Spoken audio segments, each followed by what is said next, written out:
The unsinkable Titanic didn't go down peacefully, which made finding its final resting place all the more difficult.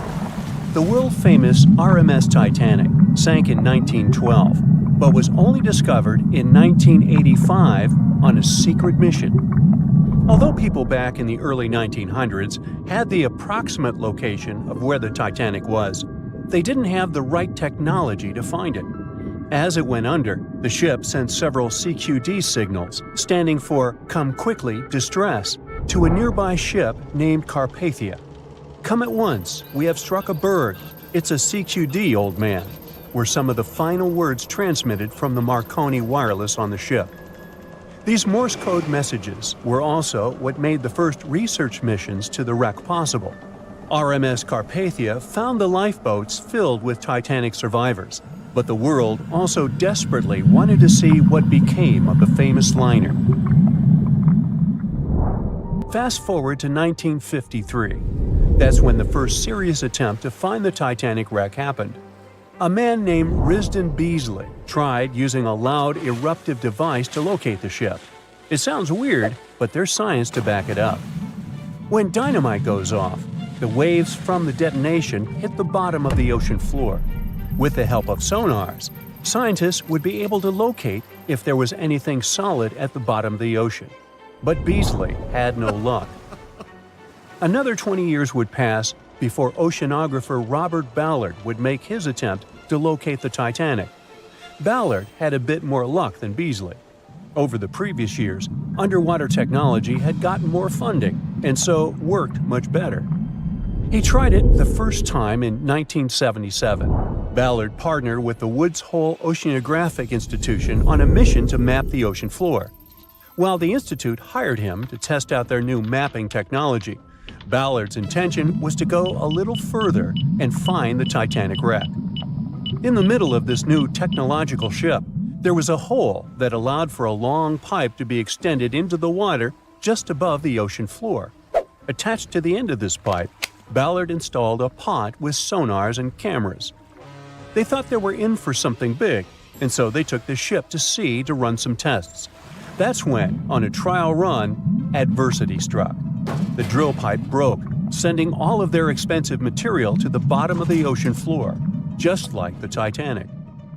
When Ballard failed, another important character came into this story, a man named Jack Grimm, an eccentric oil tycoon. Grimm had become famous for trying to find things such as Noah's Ark, the Loch Ness Monster, and Bigfoot. He also tried to prove the hollow Earth theory that says that the interior of Earth is entirely hollow and hosts underground cities and nations. His search consisted of trying to find a large hole on the North Pole and thus venturing inside the hollow Earth. After his attempts failed, he set his eyes on the jewel liner that had sunk, the RMS Titanic. Grimm had the money, but he didn't have the know-how. So, as a billionaire, he made a big donation to Columbia University and asked in return to use some of their equipment. He hired a team of highly qualified scientists to help operate the machinery. Here's where it gets a little strange. Jack Grimm was a believer in folklore and non-conventional ways of doing things. So he brought a monkey on board and surprised the research team.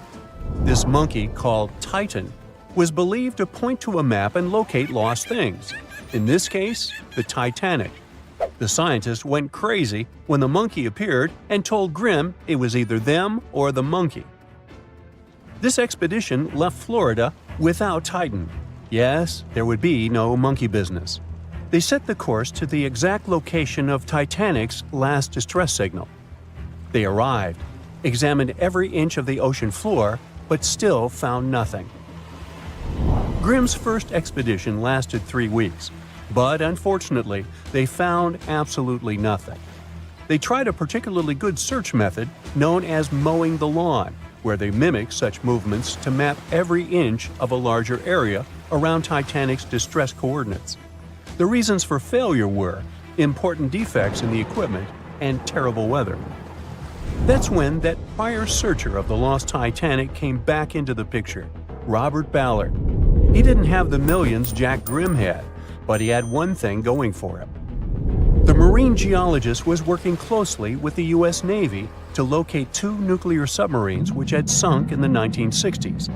Ballard himself says he was living two lives, one as a researcher and the other as a Navy intelligence officer. The deal was simple.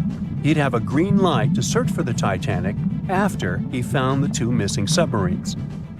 To find Thresher and Scorpion, he used an unmanned submarine vehicle called Argo. Argo was like a little snow sled. It was attached to a bigger ship that sailed above the water. Argo was connected to the ship by a long cable, and it was piloted by a team on board. The sled had sonars and cameras that provided real-time imaging of the ocean floor, so it was a real advancement on other attempts. After much thinking, he had a eureka moment. He supposed the force of the wreck should have left a comet trail that led back to the ship. While searching for the Titanic, most people had tried to find the ship itself. But until then, it had been trying to find a needle in a haystack. That's why Ballard's logic was so brilliant. He needed to invert the order. He had another obstacle on his hands: time. He could only look for the ship after finding the lost subs. And by the time that happened, he had 12 days left. He teamed up with another scientist, and they applied the mowing the lawn method to map the ocean bed. Another important piece of information that most researchers left out was that there was a sea current moving south on the day of the disaster. This meant that the debris field should be south of the distress signal coordinates. To save time and resources, he would do a quick reconnaissance of the ocean floor, spacing lines more than 3 miles apart to look for debris fields. He also relied more on the camera visuals than on the sonar signals. His team took turns piloting Argo and watching the video. Days rolled by, with nothing but the empty ocean floor showing up. Until the rocks they were used to seeing started to look like man-made debris. Suddenly, there it was, the Titanic's boiler. Ballard was right. The debris field would take them back to the ship. After 73 years of searching, they had finally found the Titanic wreck.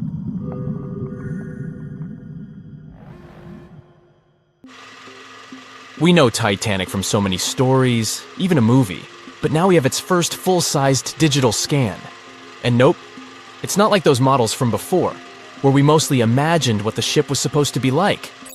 This time we got a real digital scan. A team of experts really mapped the deep-sea floor around the Titanic together with the ship itself.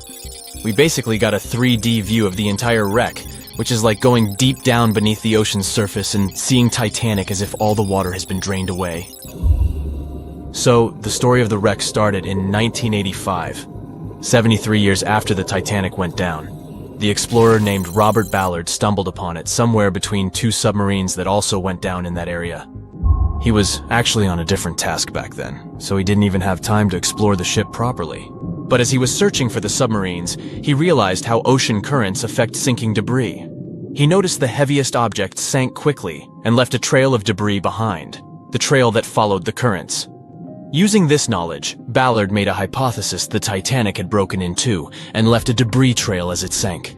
Before he found the wreck, everyone thought the ship just went down in one piece after hitting an iceberg. So everyone knew where the ship was so the adventure could start, or not. It was hard to explore it. The ship is enormous, and the dark depths of the ocean make it really difficult to capture its whole body in one go. So we mostly relied on glimpses of the decaying ship, and had to settle with teasing scattered parts of the whole picture and filling it up with speculations and stories. But in the summer of 2022, we finally got something different.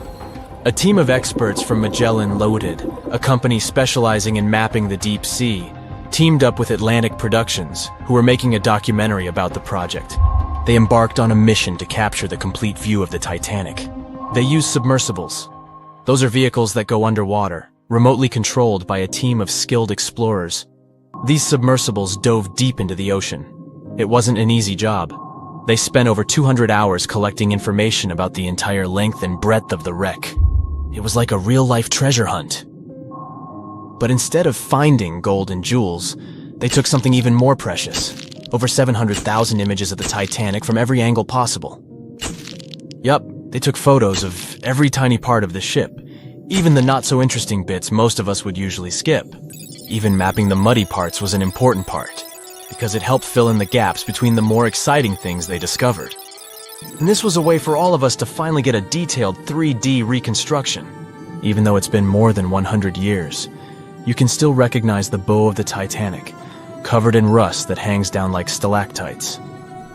On top of the bow is the boat deck, where a big hole gives us a glimpse into the empty space where the grand staircase once stood, like a window into the ship's glamorous past. Its stern is now a wild mess of twisted metal. As the Titanic went down, this part collapsed and spiraled into the seabed. The bow and the stern ended up separated by about 2,600 feet. There's a vast field of debris surrounding this giant, stuck on the seafloor. This debris is like a scattered treasure trove, full of intricate metalwork from the ship, statues, and even unopened champagne bottles. There are also personal belongings that went down together with the ship, like dozens of shoes resting across the seafloor. It was a tough task to do, go down and take all those pictures. It may not sound that hard at first, considering it was the vehicle that really immersed itself into such deep parts of the ocean, not the people. But studying the ocean is hard. We haven't explored, mapped, or even seen over 80% of it. The conditions are harsh, and the pressure becomes more intense the deeper you go. And their vehicle had to dive down to nearly 13,120 feet below the surface. That's like 12 Eiffel Towers stacked on top of each other. Plus, you have strong currents in that area, so it was probably like trying to navigate through a watery maze. And submersibles weren't supposed to touch anything. Even the slightest wrong step can damage the wreck that was already so fragile. It seems like the Titanic is frozen in time, so it will always be there waiting for us. But in reality, it's slowly disappearing. It's pretty obvious that the ocean water ruined it considering how long it has been down there. But it's not just that. The wreck itself has become a home for a specific type of bacteria Halomonas titanicae that even got named after the famous ship. These bacteria have a special ability. They can survive inside rusty formations known as rusticles.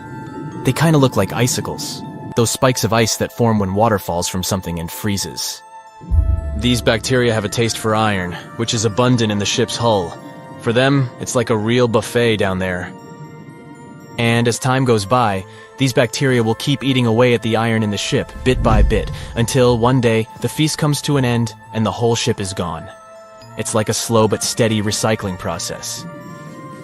So this 3D model we got because of the hardworking team and technology comes at the best time because we never know how much time we have left with exploring the famous wreck.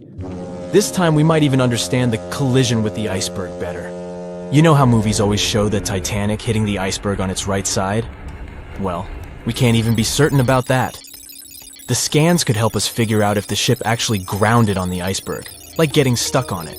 We can study the stern and analyze how the Titanic struck the seafloor. That will also help us understand what really happened during the sinking. Maybe we'll get a chance to discover if there was really a strong fire that sealed the fate of the Titanic. One theory says that the coal fire had been raging for a whole 3 weeks before the ship even took its first and last trip. And this could have made its hull weaker, which means most of the work was done. The iceberg just delivered the final blow, if there even was an iceberg, as some people wonder. There's an alternative theory they suggested where the Titanic may have actually hit a hidden mass of pack ice instead of a typical iceberg. Pack ice is made up of large sheets of ice that float near the ocean's surface and can be difficult to spot. They believe this pack ice might have drifted into the Atlantic from the Arctic Ocean. According to one professional mariner, Captain L.M. Collins, that stands up with that idea. If the Titanic had struck a regular iceberg, the ship would have sunk much more quickly than it did. And since the Titanic managed to stay on the surface for a relatively long period of time, less than 3 hours, maybe this was a different type of collision. The mariner also said there are differences in what people said they saw when the Titanic sank. He thinks these differences might be because of optical illusions. In this case, when people were looking at the ocean that night, the way the light was reflecting and the conditions at sea might have made things appear closer or distorted. So when they saw something in the water, it might not have been exactly what they thought it was, whether it was an iceberg or something else. Binoculars might have helped the crew members to spot the potential danger, but unfortunately, they didn't have any. It appears they were locked inside a cabinet, and no one knew where the key was. Bet you never heard this story about the Titanic. So, this massive luxury ocean liner was heading out of Southampton on its first voyage to New York with over 2,000 passengers and crew on board. I'll spare you the details for now. You know how it all went down. Since there were a lot of things that went wrong during its short lifespan, some couldn't help but wonder, was it really bad luck? Or was there some mysterious force behind the ruckus? Well, for starters, right as it was leaving the harbor, the Titanic nearly crashed into another ship, called the SS New York. How did that happen? Well, 6 tugboats had to pull the massive Titanic into the river to begin its journey. Captain Smith was in charge, but let's be honest, he probably needed a few more cups of coffee before making any big decisions. So, as the Titanic was speeding along, minding her own business, she passed the New York and the Oceanic ships. The Titanic decided to make a left turn, but the suction was just too much for the poor New York. She started to drift off towards the Titanic. The Oceanic was leaning so much, her gangplank smacked into the water like a belly flop in the pool. Thankfully, the captain of one of the tugboats was there to save the day. He used his trusty megaphone to call the Vulcan to the port side of the Titanic to pick up some crew members. He then noticed the New York in trouble and acted quickly, throwing a line to slow her down. The Titanic's captain was probably scratching his head, wondering how to handle these big ships like the Titanic. That's because he'd only recently experienced sailing on larger ships. Close one, right? Well, it was just part of the story. As it turns out, the huge list of misfortunes might have started even earlier. Another theory suggests that during the ship's construction days in Northern Ireland, a fire broke out in the coal bunkers. Talk about a rocky start. If this information is correct, then the ship's hull may have been affected by the incident before it even set sail. Fans of this theory argue that a fire popped up inside one of the Titanic's large coal bunkers and really damaged an important segment of the ship's hull. Some claim there's even photographic evidence to back this up. A bunch of photos documenting how the ship was made and pampered for its maiden voyage were found, and they showed a significant black streak on the outside of the Titanic's hull. Weirdly enough, the streak was really close to where the iceberg hit during that cold April. Now I know what you're thinking. This theory might sound far-fetched, but most of these people have been gathering information about the Titanic for decades, and they're convinced that this is the real deal. They even believe that the fire started way earlier than the day the Titanic set out on its maiden voyage, particularly about 3 weeks prior. Why was this overlooked? Well, because of fear of bad press, mostly. Also, because of all the fuss created around the unsinkable ship, it was important that they stuck to the initial calendar. Of course, not everyone is convinced by this new theory. Some people think it's just another wacky idea to add to the long list of Titanic sensational theories. What if I told you there were even rumors about part of an ancient Egyptian coffin being on board? Could that have had something to do with the disastrous ending of the Titanic? Some truly believe it did. Let me tell you the story about the unlucky mummy. It's a tale that'll give you goosebumps. Back in the 19th century, this ancient Egyptian artifact, a mummy case lid to be exact, was brought over to Europe. And as soon as it arrived, strange things started happening. Now, some of the stories may be a bit exaggerated, but according to journalists, some of them were actually true. The rumors sparked the interest of a British writer who later spent months investigating the mummy case and its alleged related stories. He was planning to write an article debunking the myths, but he found out they were all too real. Unfortunately, he never got to finish his work because he passed away suddenly. Others believed that the mummy case was guarded by Egyptian elementals. They warned others not to mess with the artifact. The mummy case's history is just as spooky. It was found in Egypt and sold to a certain someone conveniently named Mr. W. at a party organized by a well-known English lady. When the mummy case arrived in England, it was given to Mr. W.'s sister, who immediately suffered from financial losses and other troubles. A photographer who took a picture of the case claimed that he captured a living woman's face on the film. The mummy case eventually ended up in the British Museum, and it's still there today. However, rumors say that it was aboard the Titanic and was responsible for its sinking. But don't believe everything you hear. Some sources claim the mummy case never left the British Museum, and the rumor was started by a journalist named William Stead. He was actually a passenger on the Titanic, and he supposedly told his fellow passengers about the ill-fated mummy before the ship went down. Is that what happens when you tempt fate? Seriously doubt it, but it does make you wonder, doesn't it? It gets even weirder, trust me. About 50 passengers got cold feet before the ship took off, and they refused to board the Titanic at the last minute, even if it meant that they'd lose the cost of the ticket. They just had an extremely bad feeling about the whole deal, and even an Irish astrologer warned against making the voyage on the Titanic.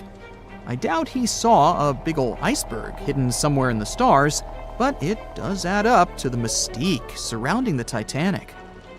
And do you know what's even worse? The fact that the ship's binoculars, which could have helped prevent the iceberg collision, were locked up. Apparently, those binoculars could have been used by lookouts on that fateful night. But guess what? The key was held by David Blair, an officer who was sadly bumped from the crew before the ship's departure. Poor guy. He probably didn't even know what he was holding on to. Now, some historians think that if those binoculars were in use, the iceberg might have been spotted earlier. But hey, let's not point fingers here. Others argue that it wouldn't have made a difference. Who knows? Maybe the lookout was too busy looking at the stars to notice a giant iceberg in front of them. But seriously, what were they thinking? Locking up the binoculars on a ship that big is like forgetting to pack sunscreen for a trip to the beach. Also, the ship might have been going a bit too fast. Now, I know what you're thinking. Why was the captain in such a hurry?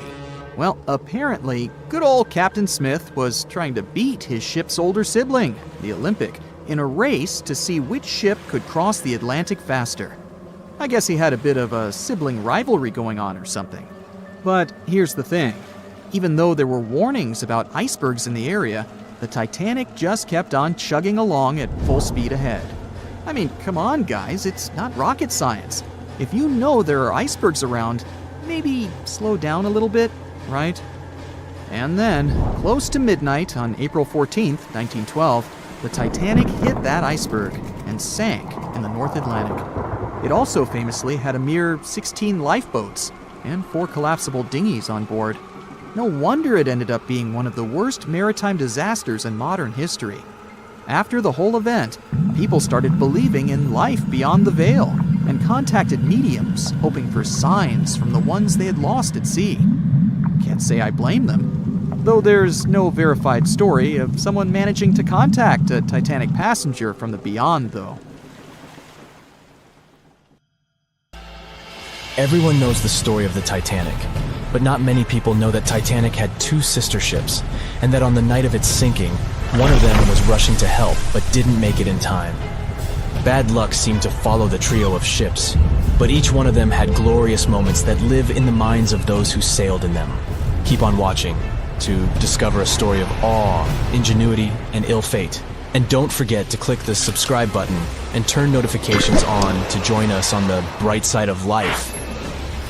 You know how the iceberg hit the Titanic, how the band played to the end, and how the whole tragedy unfolded, but before it happened, it would have seemed an impossibility for such a ship to meet the end it did. None of that could have been foreseen by White Star Line, the company who built the Titanic, who had high hopes for what the unsinkable ship and its sister ships, the Britannic and the Olympic, would accomplish. The Olympic was the first of the trio to make sail on June 11th, 1911, heading towards New York. The sheer size of it would wow the crowds. The Olympic's maiden voyage went without incident, and a crowd of 8,000 people in New York got to explore its luxurious accommodations while it was docked there. There were high expectations for the massive ship, but just around 2 months later, the Olympic crashed with the HMS Hawke. The Hawke got the brunt of the damage as the bow was left flat as a pancake.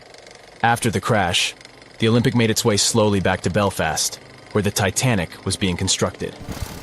On the dock, people could see the two enormous ships side by side, as parts of the Titanic were used to put the Olympic back in shape. A rare sight to behold.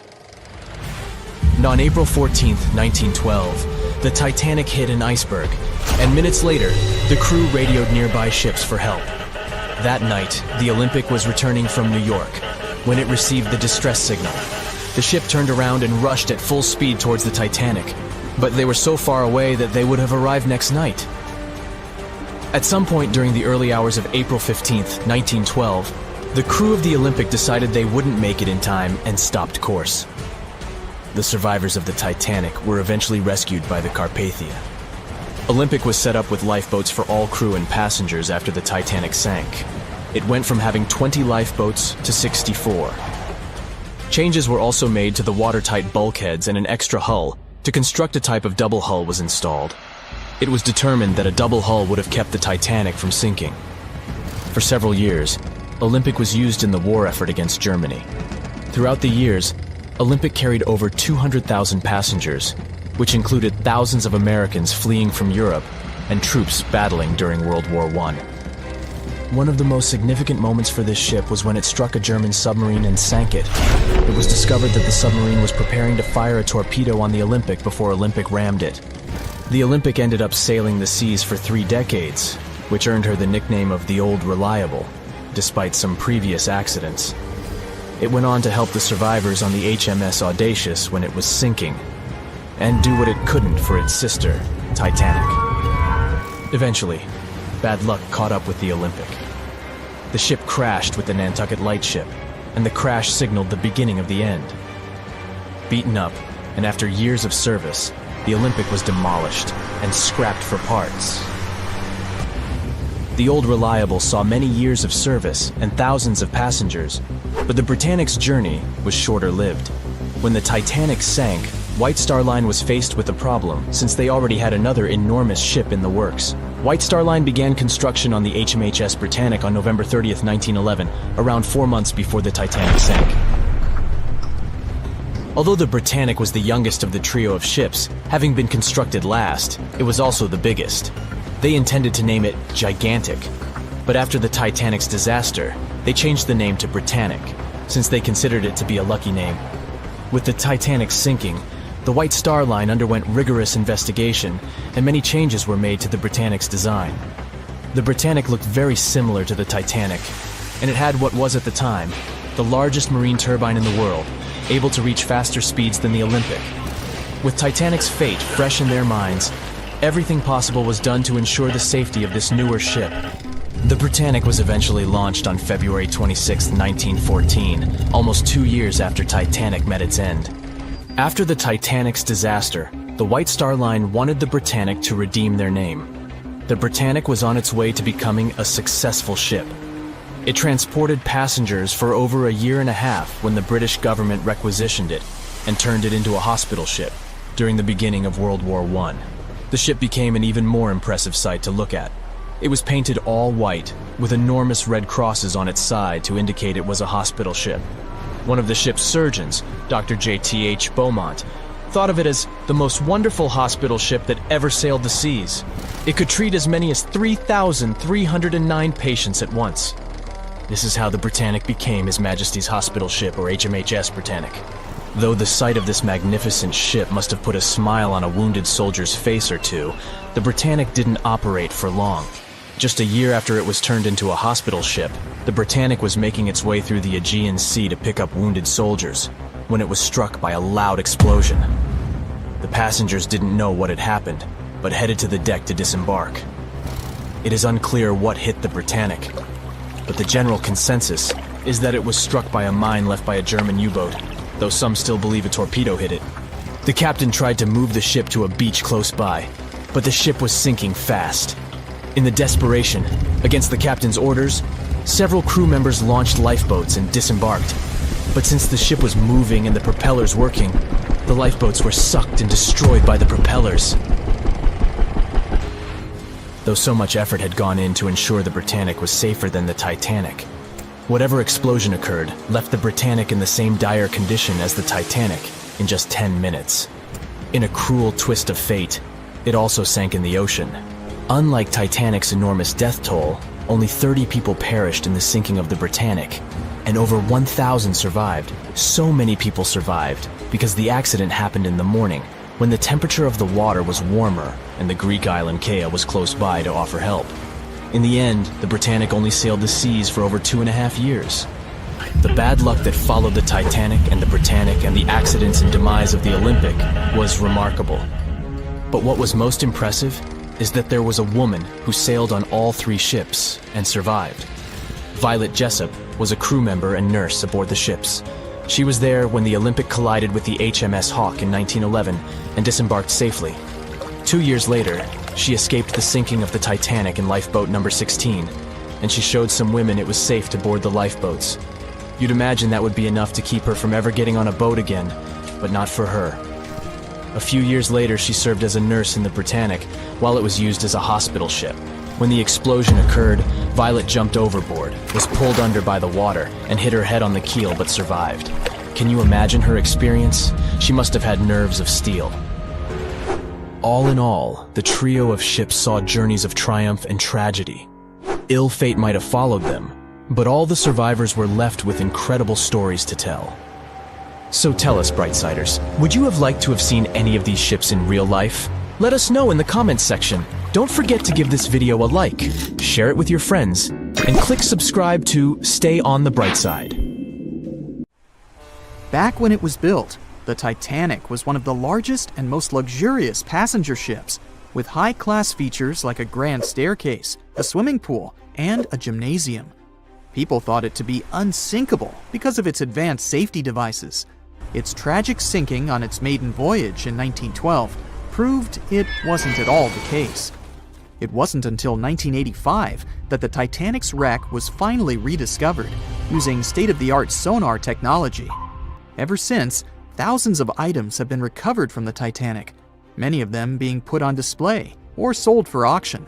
Things like jewelry, a life jacket, a menu from the ship's restaurant, or even a sample square of carpet from the first-class stateroom have all baffled the public and told stories of the many on-board people.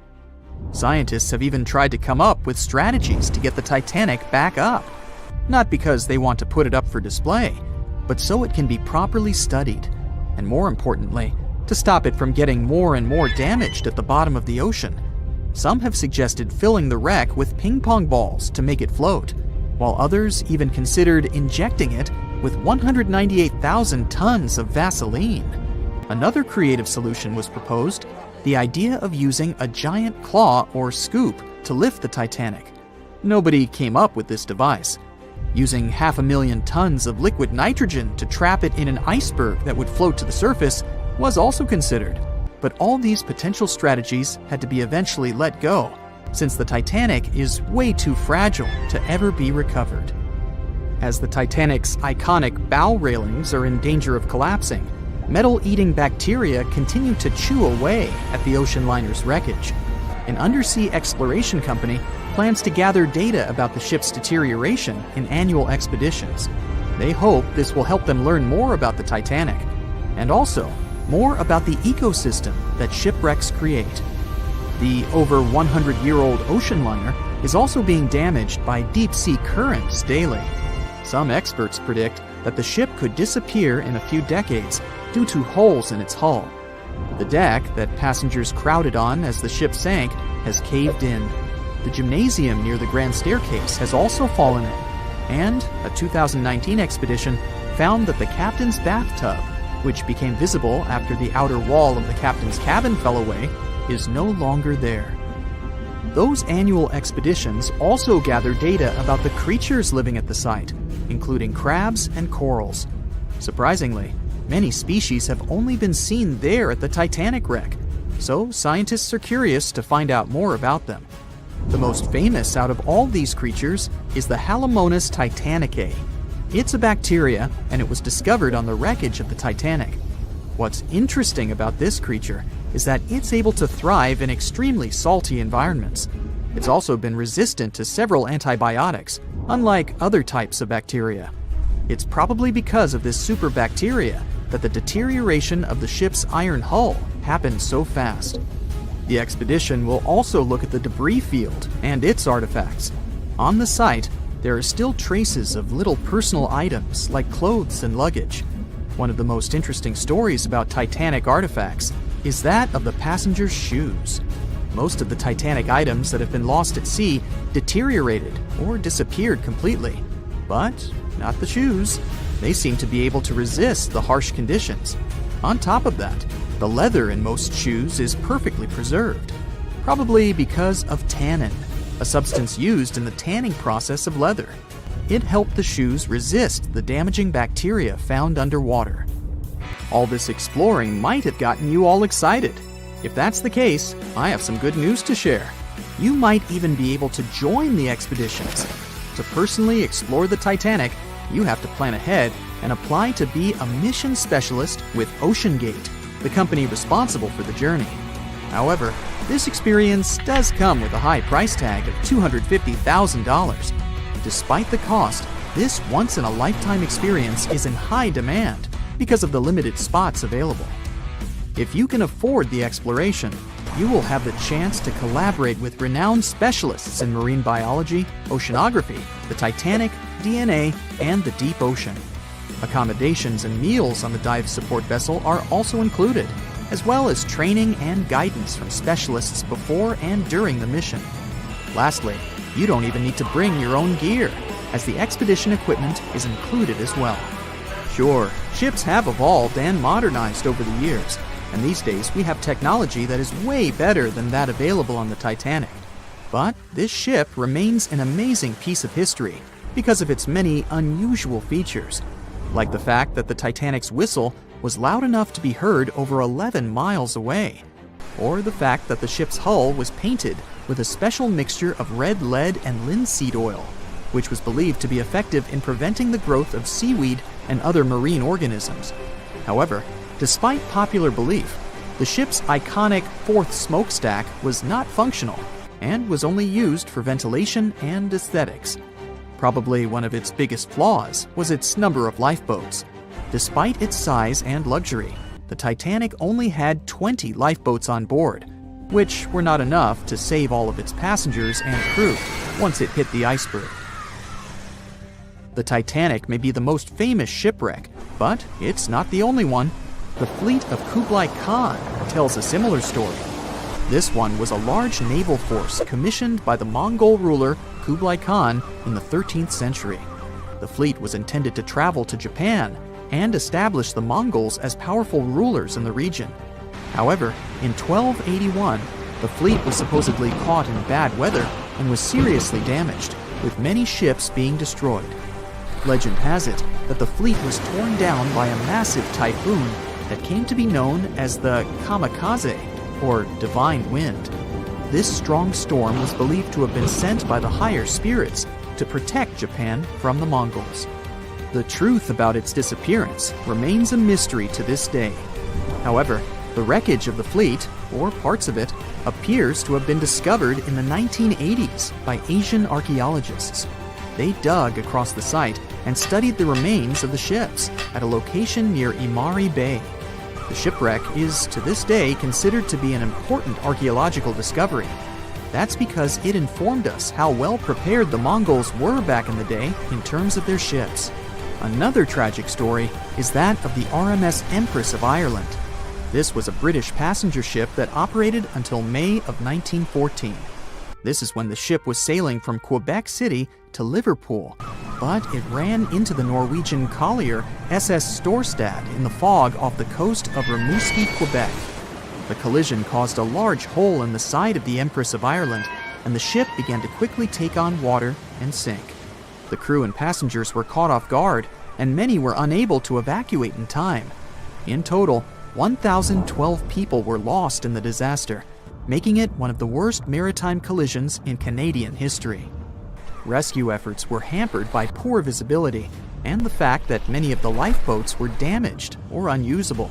Only 465 people survived the sinking, and many of them were rescued by the Storstad. which had remained in the area despite its damage. The sinking of the Empress of Ireland was a national tragedy in Canada, and it led to changes in maritime safety regulations and the establishment of a Coast Guard. The ship still lies at the bottom of the St. Lawrence River, where it has become a popular dive site for enthusiasts.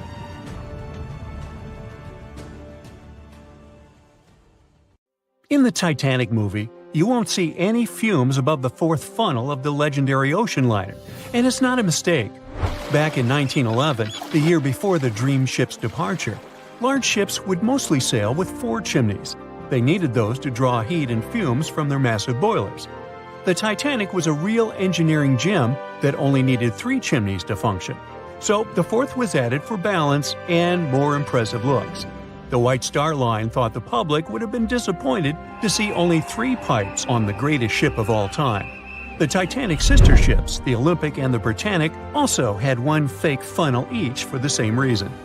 The dummy chimney wasn't completely useless and served for ventilation. It took out the fumes from the machine spaces in the lower decks and from one of the first-class general rooms. 1 big ventilation funnel, instead of several small ones, helped to declutter the upper decks and left more open space for passengers to enjoy their strolls. When Titanic went down, the funnels, each weighing 60 tons, went down with the rest of the ship. They were made extra tall to make sure the passengers weren't covered in the suit being ejected. Their height and weight let them stay in the upright position. The forward funnel, followed by the others, fell only when the ship went for the final dive. Those chimneys were much lighter than the bow, so they spread among other debris. The light material they were made of flattened once it hit the bottom, and the iron-eating bacteria living deep down took care of it later. The bow of Titanic remained intact when it hit the seabed, but the stern was completely mangled. When the famous ocean liner hit that iceberg, things got really messy. It took the future movie star a whole 2 hours and 40 minutes to submerge completely. The collision let water flood 6 out of 16 watertight compartments. As the water gushed into the starboard side, the ship started to tilt down in the front and a bit to the right. By midnight, the damaged compartments were spilling water into others, and it was chaos because these compartments were only watertight horizontally.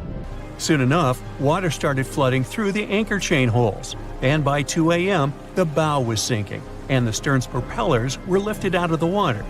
The ship kept flooding until the moment the bow went underwater, and the stern shot up almost 45 degrees.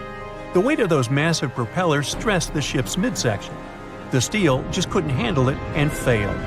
Survivors described that moment as some loud noise, like breaking china or falling gear.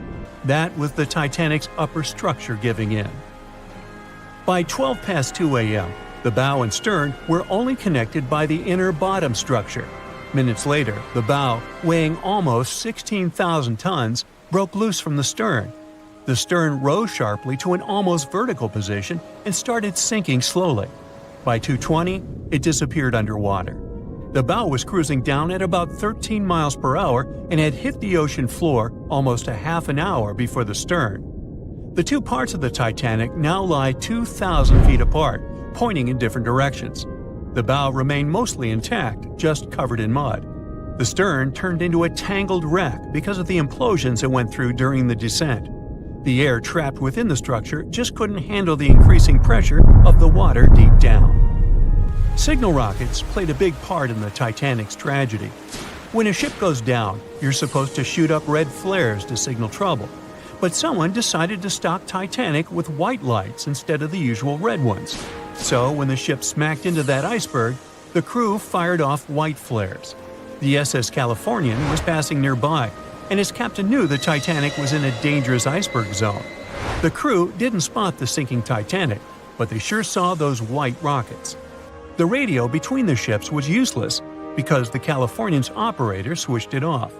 The captain had a gut feeling something was off, so he flashed a Morse code light signal at Titanic. But he received no reply because the Titanic had already gone underwater.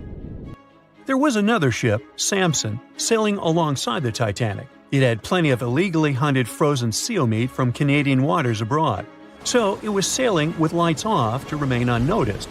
When they saw the Titanic's white rockets, they thought it was the Coast Guard and zoomed away. Samson didn't have a radio, so they couldn't find out about the ongoing disaster. The crew got the news about Titanic only when they got to the coast of Iceland the following month. There have been many theories to explain the Titanic tragedy, and one of the recent ones says that there was a fire involved. An Irish journalist went full detective for decades, digging into the mystery, and stumbled upon a game-changer. He came across a photo album that had been hiding from the public for a century after the tragedy. In the pictures, taken at the Harland and Wolff shipyard in Belfast, Northern Ireland, just over a week before the liner sailed, you can clearly see a massive 30-foot black spot on the ship's hull. Maloney researched the photos and eyewitness testimony from the time and claimed that a fire spontaneously broke out inside of one of Titanic's enormous coal bunkers. It was raging for a whole 3 weeks and messed with the metal, critically weakening a crucial segment of the ship's hull. Back then, most ships had just one hull, so it was the only skin the Titanic had. That's why the iceberg managed to punch a hole through the ship so easily. If it hadn't been for the fire, the Titanic might have shrugged off that iceberg collision. The company operating the liner knew about the fire, but they decided to conceal that fact. They didn't want any negative stories in the press as they faced some serious competition in transatlantic voyages. The Titanic was sold out, so they stocked up on coal and made it sail. The moon might have also played a role in the sinking. Our satellite heavily affects tides on the Earth. The closer it is to our planet, the stronger the tides are because of the increasing gravity of the moon. Back in 1912, the moon was so close it made several glaciers in Greenland break apart. Massive chunks of ice that broke off from the glaciers started floating south. The supermoon event came just 6 minutes after a spring tide. During new and full moons, the alignment of the moon, the Earth, and the Sun makes their combined gravity reach its peak. And the day before, our planet had come the closest to the Sun that year, which made the gravity even stronger. This mixture of events created perfect conditions for one of the most powerful tides in history.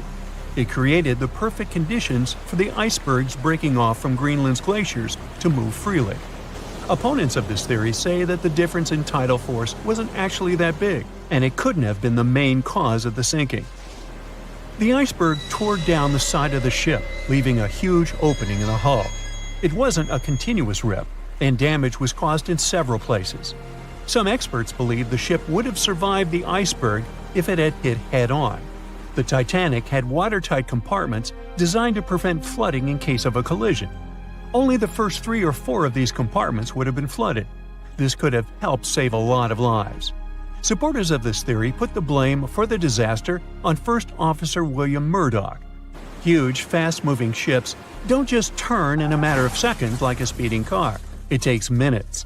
When Murdoch realized the collision was inevitable, he tried dodging left to avoid a direct hit. But despite his efforts, the ship still collided with the iceberg. You know the rest.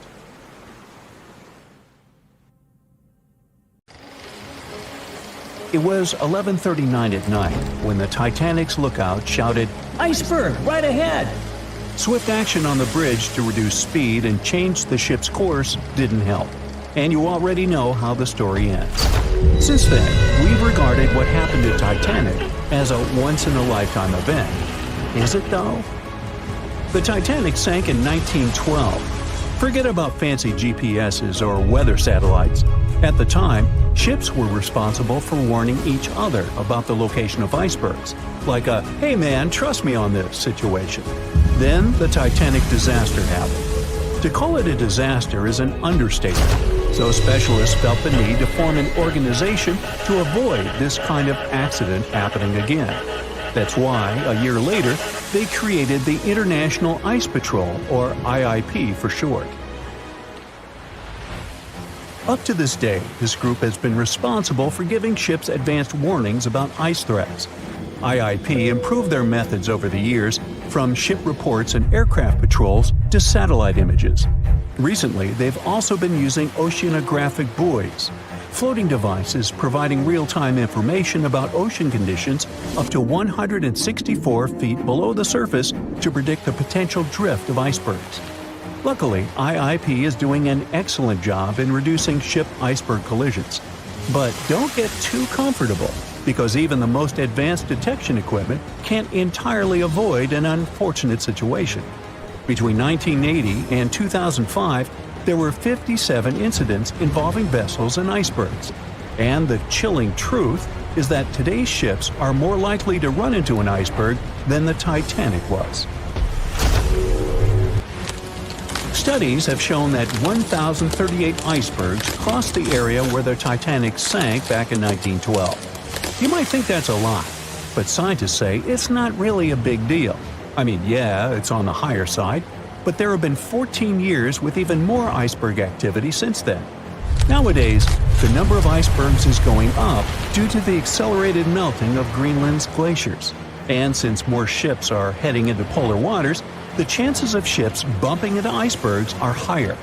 But the real danger for captains is invisible enemies, called growlers and bergy bits. Growlers are these small icebergs that can be the size of a regular door. And bergy bits are also considered small, measuring around the size of a school bus. These icebergs might seem harmless, but they're actually tricky since they can be completely invisible to radars or satellites. Let's see what happens when a modern cruise ship as big as the Titanic hits one of these small icebergs. Meet the Norwegian Sun, a luxurious cruise ship like Titanic, as it has the capacity to accommodate 2,400 passengers and more than 900 crew members. On July 2022, this cruise ship was on its way to Hubbard Glacier in Alaska when it found itself in the middle of a dense fog. Suddenly, passengers felt an impact and were terrified as the ship experienced a severe jolt. The fog immediately cleared and they realized what had happened. The Norwegian Sun had collided with an iceberg of the growler type. But the outcome was entirely different from Titanic. Thankfully, there were no injuries, and both the passengers and staff reached the Alaskan docks safely. Expert divers checked the condition of the boat, and they discovered that the ship had suffered some damage after the collision, so the rest of the trip was canceled. Now don't stress about packing for your next trip across the Atlantic, because accidents like the one with the Norwegian Sun are really rare.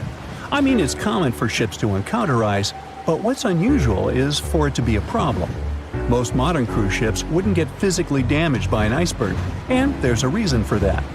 You see, the steel used in the Titanic also played a significant role in the disaster. The unsinkable ship, after all, was not so impact-resistant.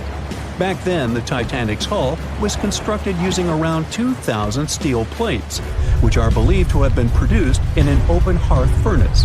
As a result, the steel contained a high concentration of phosphorus, oxygen, and sulfur. High levels of these elements make steel brittle at low temperatures, causing it to fail upon impact. While the steel used on the Titanic was of the highest quality available at the time, it wouldn't meet the safety standards of modern ships, and it was approximately 10 times less safe than what today's vessels use. But the most significant difference between the design of the Titanic and a modern ship lies in how the hull is put together. You see, the Titanic was built using over 3 million rivets for its hull and upper deck structure.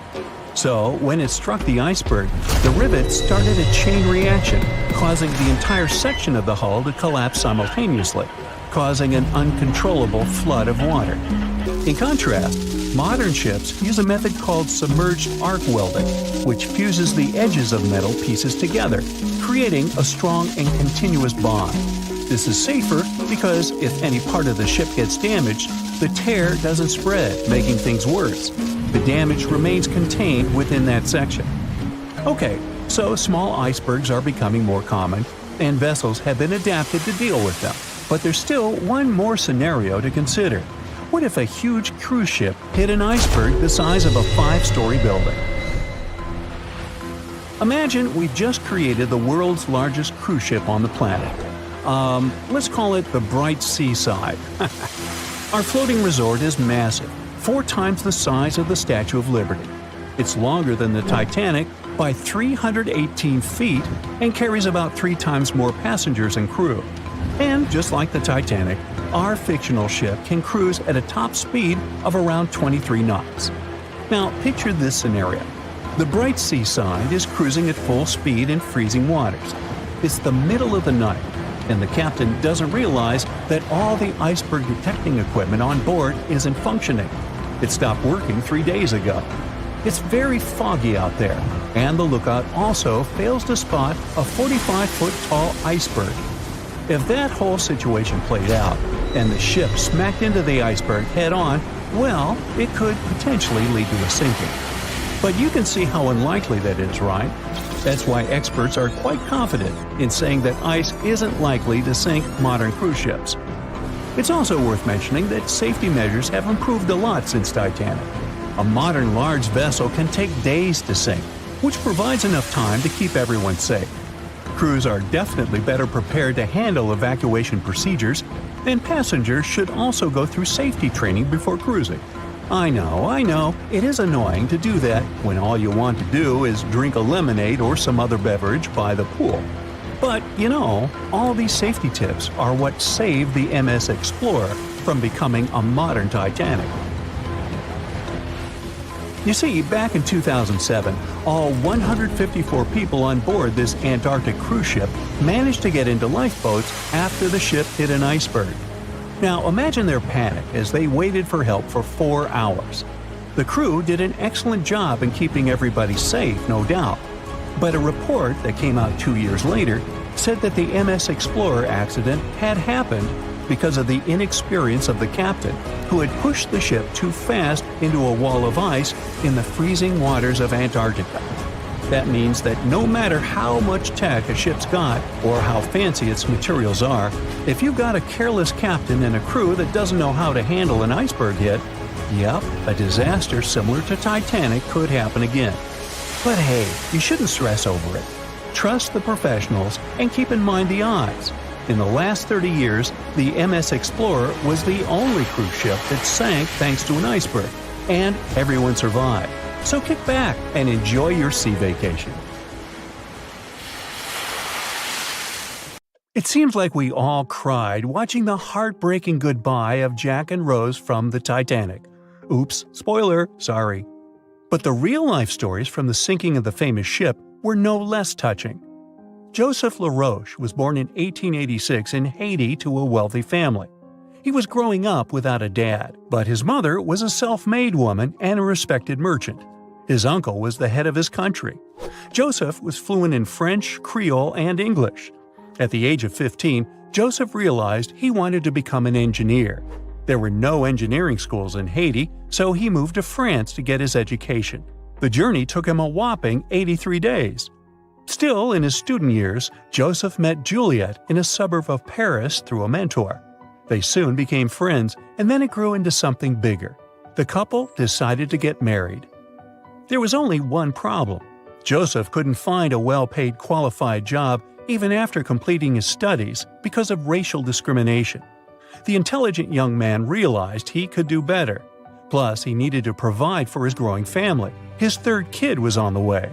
His uncle back in Haiti promised he'd help Joseph secure a job as a mathematics professor. His mother was overjoyed that her son and his family would be living in Haiti. She bought them first-class tickets for the French liner La France as a reunion gift. But that liner had really weird rules separating parents from their offspring for meals. The LaRoches didn't want to leave their youngsters and make them feel sad on a trip across the ocean. So they decided to trade their first-class tickets for La France for second-class tickets for RMS Titanic's maiden voyage. The Titanic was all the hype, and it didn't separate families, so it looked like a great deal. They planned to change for another ship in New York that would take them straight to their final destination in Haiti. The family boarded the Titanic on April 10, 1912, at Cherbourg. They had 3 days to enjoy the luxurious staterooms, a dining salon, a library, and 3 outdoor promenade decks available to second-class passengers. Juliet sent a letter to her father from Titanic's final stop in Queenston, Ireland. She told him they were more than happy with the accommodation. They had 2 bunks in their cabin and a couch that converted into a bed for their youngest family members. The family made friends with some nice co-passengers with whom they had traveled together from Paris. She thought they had been the only other French people on board, so they sat together for meals. Juliet mentioned they had all spent time together on the deck of the liner. She also wrote the people on board were friendly, although some sources say the family had gone through quite a lot of mean stares, gossip, and remarks. On the night of April 14th, their exciting journey came to an abrupt end. Even though Titanic's wireless operators had received warnings about drifting ice from nearby ships, the liner continued to plow ahead at full throttle. It was around 11:40 p.m. when Titanic's hull collided with the iceberg around 370 miles off the coast of Newfoundland. The practically unsinkable ship was severely under-equipped with lifeboats, enough for only about half of its 2,200 passengers. The nearest rescue ship, the Carpathia, was too far away to help. A steward woke up the LaRoche family and took them to the lifeboats, as Juliet remembered later. She couldn't speak any English, so everything that was going on seemed even scarier to her. A little after midnight, the crew received the order to give priority to women and children when boarding the lifeboats. Juliet later remembered a terrible panic had begun, as people had been pushing each other to get to the desired seat. At some point, she felt they had pulled away her older daughter and thrown her into the abyss.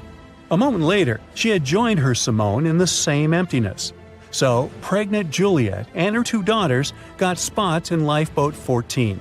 But they had to say goodbye to Joseph as the boat was being lowered into the sea. He wrapped his coat around Juliet, saying she'd need it, and promised to get in another lifeboat and see her and the little ones again in New York. The 25-year-old Joseph LaRoche didn't manage to stay true to his word. In a couple of hours, Titanic sank underwater, taking the lives of almost 1,500 people. Joseph was one of them. Juliet and the girls were among the 700 survivors who had been rescued by the Cunard liner Carpathia several hours later. Once they reached New York, they were looking through the crowds of people, hoping to see Joseph again. When it became obvious they wouldn't find him, it was time for them to decide what to do and where to go. Without any knowledge of English or money that had gone down with the ship, Juliet managed to survive in America only for 3 weeks, and then had no other choice but to go back to France. Joseph's uncle was no longer able to help them, as others had taken his life 4 months after the Titanic tragedy. In December 1912, Juliet gave birth to a son who she named Joseph after his father. For the rest of her life, she couldn't get over the loss of her beloved husband. That's why she didn't like to speak about what had happened on Titanic and told her children not to mention it. In 1995, a member of the Titanic Historical Society interviewed Louise, who was the last remaining LaRoche child and the last French survivor of the sinking. And that's when the world first heard about this heartbreaking story. It inspired some plays and articles, but it never got the same attention as the story of other passengers. You probably remember the elderly couple going down together in their bed on the Titanic. It was inspired by Isidor and Ida Strauss. They were both born in Germany and emigrated to the United States as kids. They met in New York and got married 5 years later. Isidor started a china and porcelain business with his brother that grew into the glassware department at Macy's and turned them into multimillionaires. Isidor and Ida were well known in New York, not only for their wealth and charity, but also for their love and devotion to each other. In 1912, the couple decided to run away from the New York winters and headed for Europe. By that time, they'd already been married for 40 years. In early April, it was time for them to sail back home to New York. They normally traveled on huge German liners, but at that time, they couldn't resist the hype of everyone talking about that new luxury liner, the RMS Titanic. That's how they ended up in one of the first-class private suites at the top of the ship. The Strauss couple spent their evenings dining in front of a live orchestra in a hall filled with fancy furniture and expensive wooden paneling. On the night of April 14th, they felt a slight tremor and then left their private suite and waited for instructions from the crew. They told the passengers not to lose their passes, as they'd need them when everyone got back on board. But the ship was going under. The Strauss couple were standing next to Lifeboat 8. Mr. Strauss, who was 67 at the time, was offered a seat with his wife because of his age. He refused it, saying he was not too old to sacrifice himself for a woman. He wanted to wait and make sure no women and kids were left behind. Ellen Bird, Ida's maid, hesitated before getting on the lifeboat, but Ida told her to go. She took the easy decision not to leave her husband on the sinking ship. Ida took off her beautiful mink coat and handed it to her shivering maid, saying she wouldn't be needing it anymore. Isidore didn't manage to convince her to save herself, so they stayed together till the end. Some of the surviving first-class passengers later remembered they had seen the couple standing peacefully on the deck, holding hands, just waiting.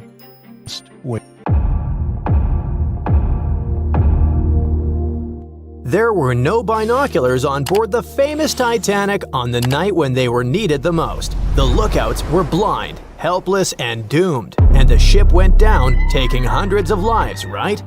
Well, it's just one of the many myths from a whole ocean of half-truths, rumors, and dramatic retellings the Titanic is still sailing in. There were binoculars on board. The real issue was access. The binoculars were locked in a cabinet in the crow's nest, which is the lookout point, but the key went missing. A crew member named David Blair, who was supposed to be on the Titanic, was reassigned to a different ship at the last minute. He forgot to leave the key behind. The key to saving hundreds of lives, literally, was sitting in his pocket far away as the Titanic was going down.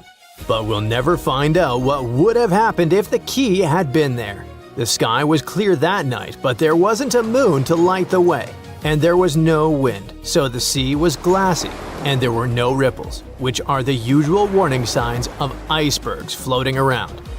Then there's the idea that the Titanic was racing across the Atlantic to break a speed record, but historians disagree.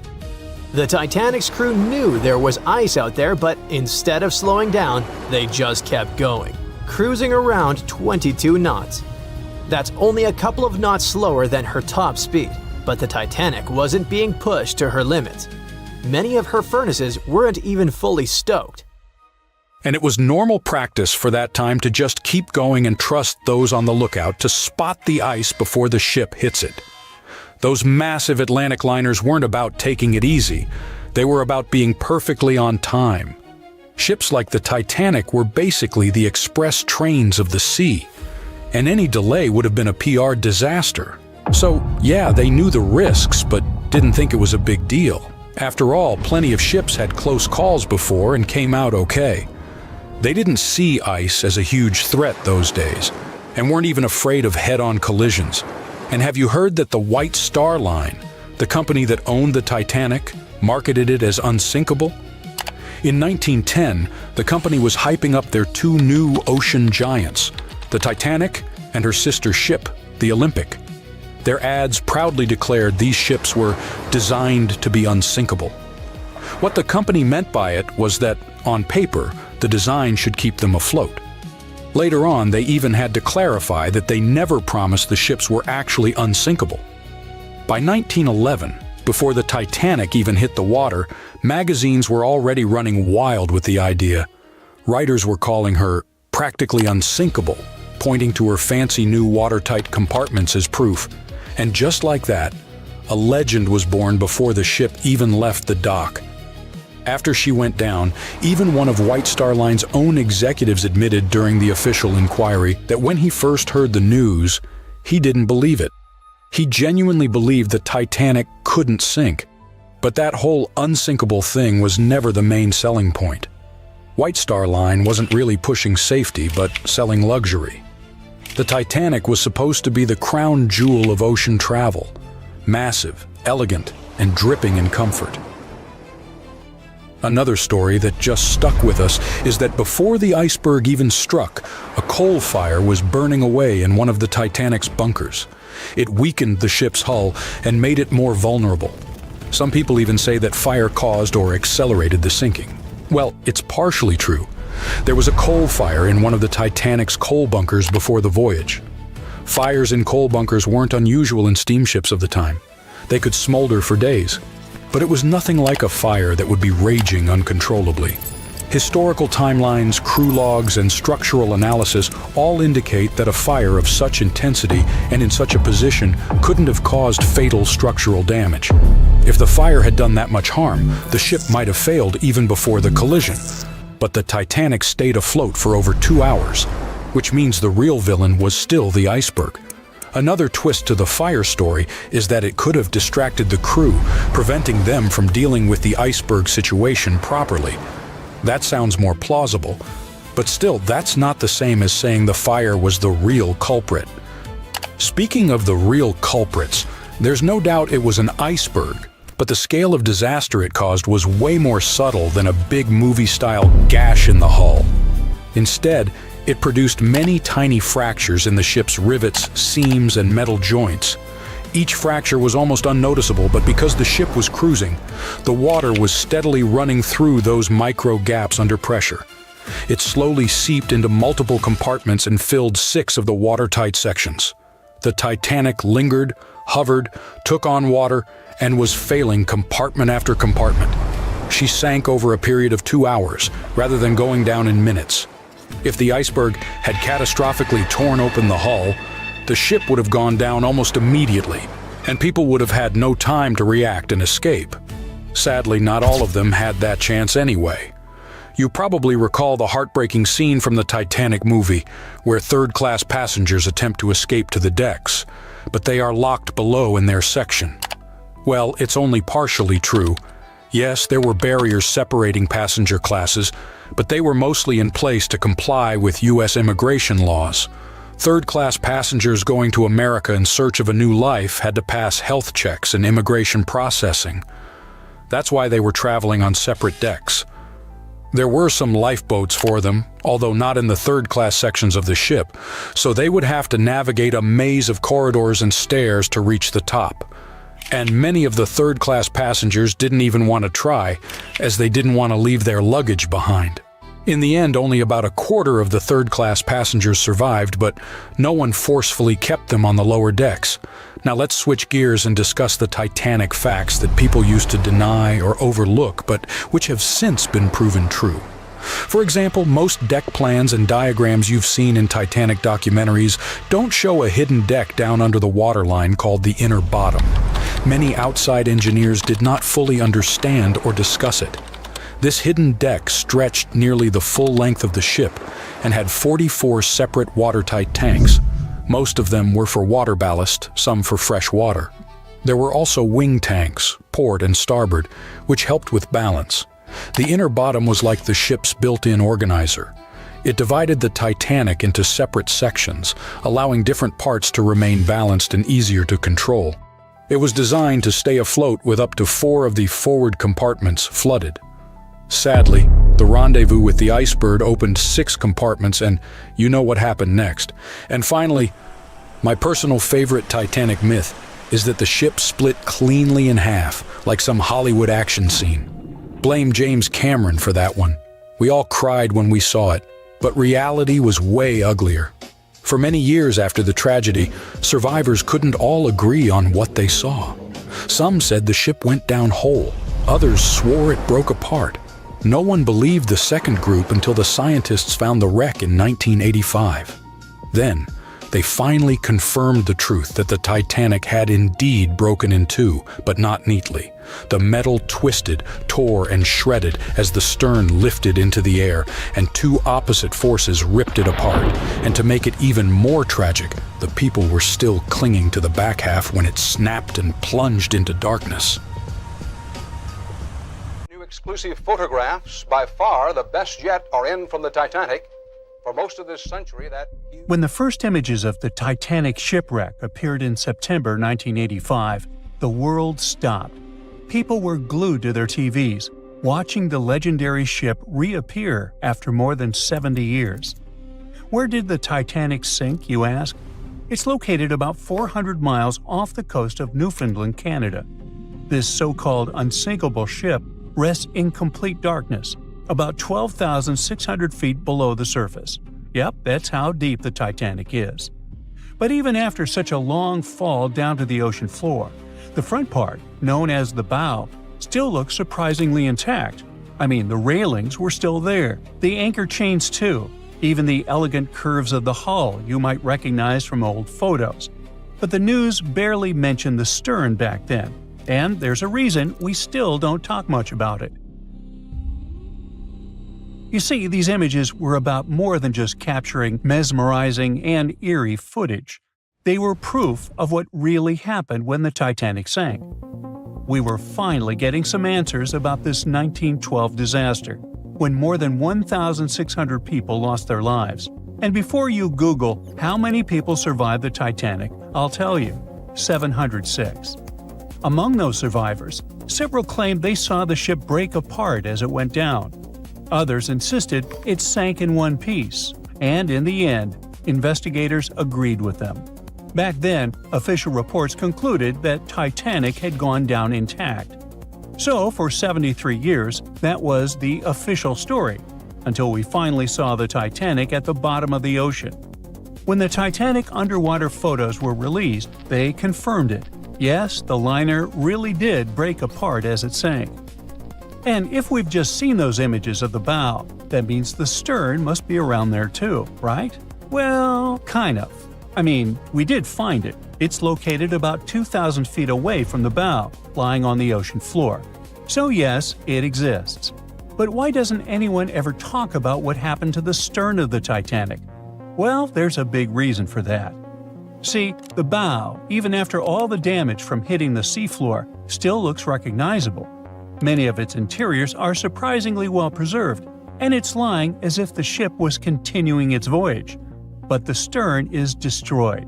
Today it's more like a twisted tangle of steel that barely looks like a ship at all. Only the parts that are more resilient, like the propellers, reciprocating engines, and rudder, have managed to hold their shape.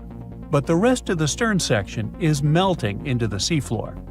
Yet, to understand why it's in such a terrible state, we need to go back to that freezing night of April 15, 1912, the night of the Titanic wreck. Just hours before the tragedy, Titanic was still sailing smoothly across the cold North Atlantic. The stern was alive with people, families talking, music playing, life going on as usual. This is where the room for passengers with the cheapest tickets were located. That's why third-class travelers were also known as steerage passengers. But the stern wasn't only for passengers.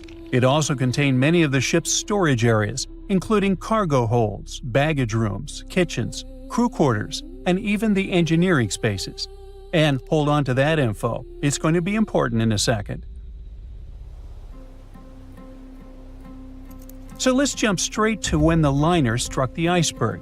As the bow began to sink, the stern slowly lifted out of the water, putting enormous strain on the middle of the ship.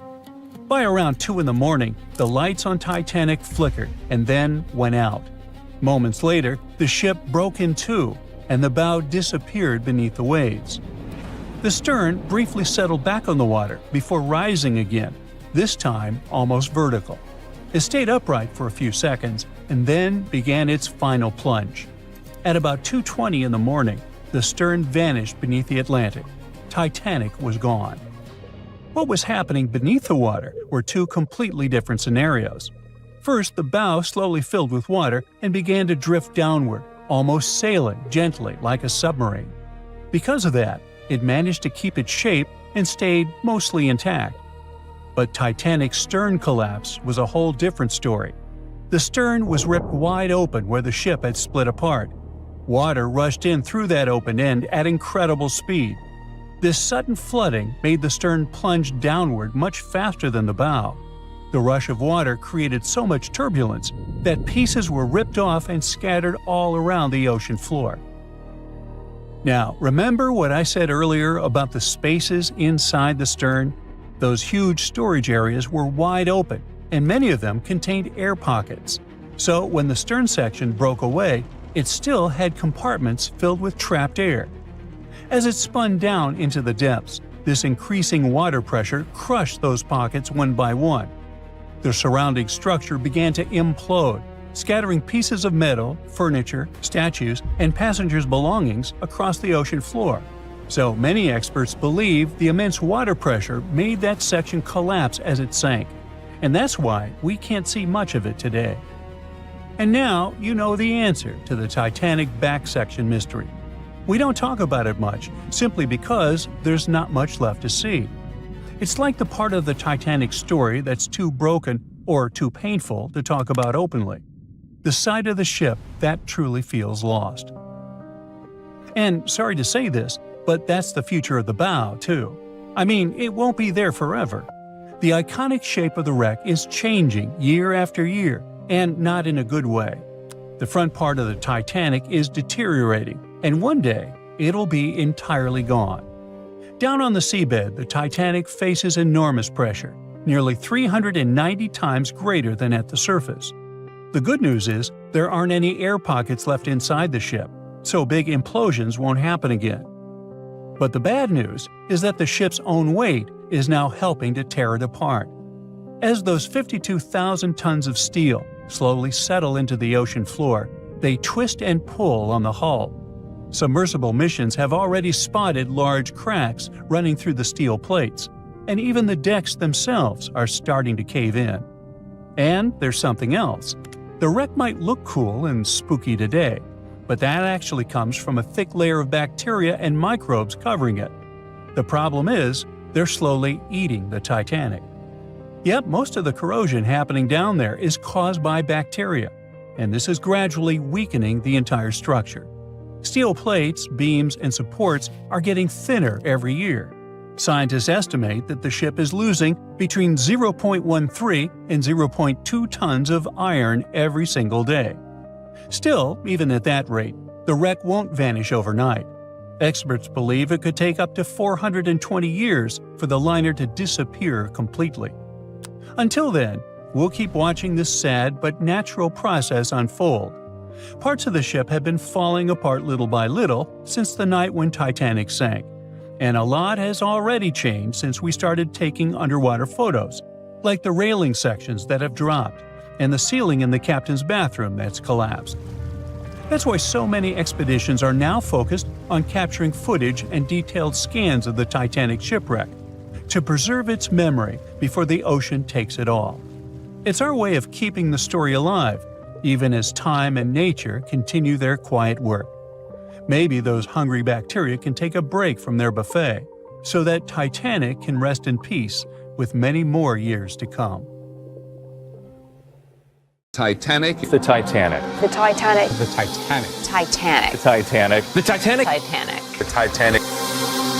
Congratulations! You can now forget everything you've seen in the movies or everything you've read in books and newspapers and heard from people. Now we have the most detailed and reliable study of the famous sunken ship. A large-scale Titanic 3D scan allows us to see in fine detail everything that happened during the disaster.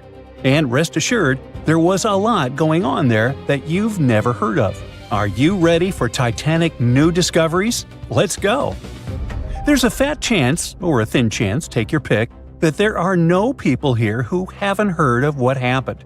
But just in case, here's the quick backstory.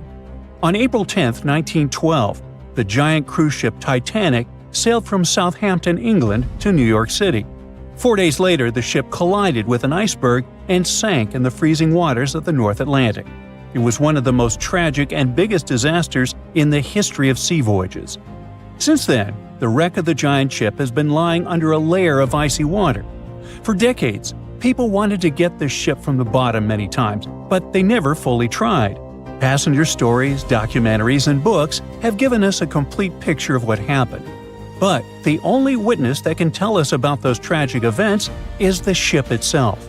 And some people decided to ask it about that night. A group of experts, oceanographers and cinematographers, recreated a virtual version of the events and showed it in the documentary Titanic: The Digital Resurrection. This is the most detailed digital reconstruction of how the Titanic sank ever made. To create it, specialists from the Magellan Company sent marine robots to the bottom where the ship lies at a depth of 12,500 feet. In such a place, all objects experience immense water pressure. To better understand how great it is, imagine the weight of a heavy barbell on your fingertip. Experienced divers with standard scuba gear can only swim at depths up to 130 feet and a little deeper. So it's a challenging, almost impossible mission to descend to such a depth and conduct research. It's dangerous for people. That's why the team of specialists sent robots there. Equipped with cameras for deep-sea surveys, they took more than 700,000 photos and videos in 4K resolution. They were collecting data for 3 weeks, exploring every part of the ship. Eventually, they had about 16 terabytes of data. Now, 1 terabyte is 1,000 gigabytes. Is that a lot? The largest game on PC, Microsoft Flight Simulator, weighs about ½ terabyte, and it has maps of the entire planet to create a realistic flight simulator. Still, this huge program weighs 32 times less than that Titanic scan. Imagine how detailed the model of the ship and the simulation of the disaster turned out to be. Moreover, the team combined all this information with the drawings of the ship. They calculated the speed of Titanic that night, its direction, its position, and the angle of impact with the iceberg. All of this was uploaded to supercomputers to create precise crash simulations. After that, specialists studied eyewitness reports, got consultations from historians and maritime experts, and then presented a detailed staging of the tragic night. Some things turned out to be different from what you know about them. For example, the iceberg didn't make a huge hole in the side of the ship. A Titanic wreckage scan shows that a piece of ice had struck a glancing blow and created several holes in the hull. Each of them was the size of an A4 sheet of paper. How could such minor damage destroy a giant ship? The problem was that those A4-sized punctures covered the entire length of the case. The Titanic's creators claimed that it was the most unsinkable ship in the world. However, its unsinkability lay in the fact that it could stay afloat even if 4 of its watertight compartments got flooded. But the collision with the iceberg led to the flooding of 6 of them. The iceberg had a mere 6.3 seconds of contact with the ship and still managed to sink it. The Titanic wreckage scan also showed a portal with a broken window. The iceberg probably crashed in there. This finding confirms the words of eyewitnesses that pieces of ice got into the cabins. Just imagine how frightening that was. You're sleeping peacefully in your bed, then you hear a loud crash, and a piece of iceberg falls into your cabin. And after that, absolute chaos begins. The researchers found out exactly how the ship had split in half. In the famous movie, we all saw how the back of the ship had risen above the water and then broken off. The ship indeed broke, but not as gently as we saw on the screen. Yeah, the scale of the disaster was terrible, but the reality was even worse. The ship wasn't just broken, it was torn in two. Wooden and metal parts of the ship, pipes, chunks of the hull, walls, everything was torn and bent. The first-class cabins were torn in two. Imagine the screeching of metal that sounded on that cold night. Researchers compared other Titanic facts versus the movie. One of them was a story about First Officer William Murdoch. In the movie, his character attacked passengers who were trying to board the boat. But in reality, everything happened differently. Titanic survivor Charles Lightoller said William Murdoch had drowned when he was trying to lower a lifeboat into the water. He didn't attack anybody, but still faced a tragic fate. There are no exact details, but high-resolution scans have confirmed this version. But one of the most impressive and heroic tales that happened on the Titanic occurred in the boiler room. With the help of robots, experts discovered that one of the boat's steam valves had been left open. This finding only confirms eyewitness stories that the engineers stayed in the boiler room for more than 2 hours after the collision with the icebergs. This group of brave people maintained a power supply until the very end. Why did they do it? Proper lighting on the Titanic helped people safely lower the boats onto the water. Electric power also made the Titanic visible to distant ships. Moreover, passengers reported that the Titanic's lights were on even when it was submerged underwater. The brave feat of the engineers helped save hundreds of passengers' lives. Who knows, perhaps further research of the ship will tell us more about other heroic actions of the passengers and crew members. Actions that will be worth making a movie about.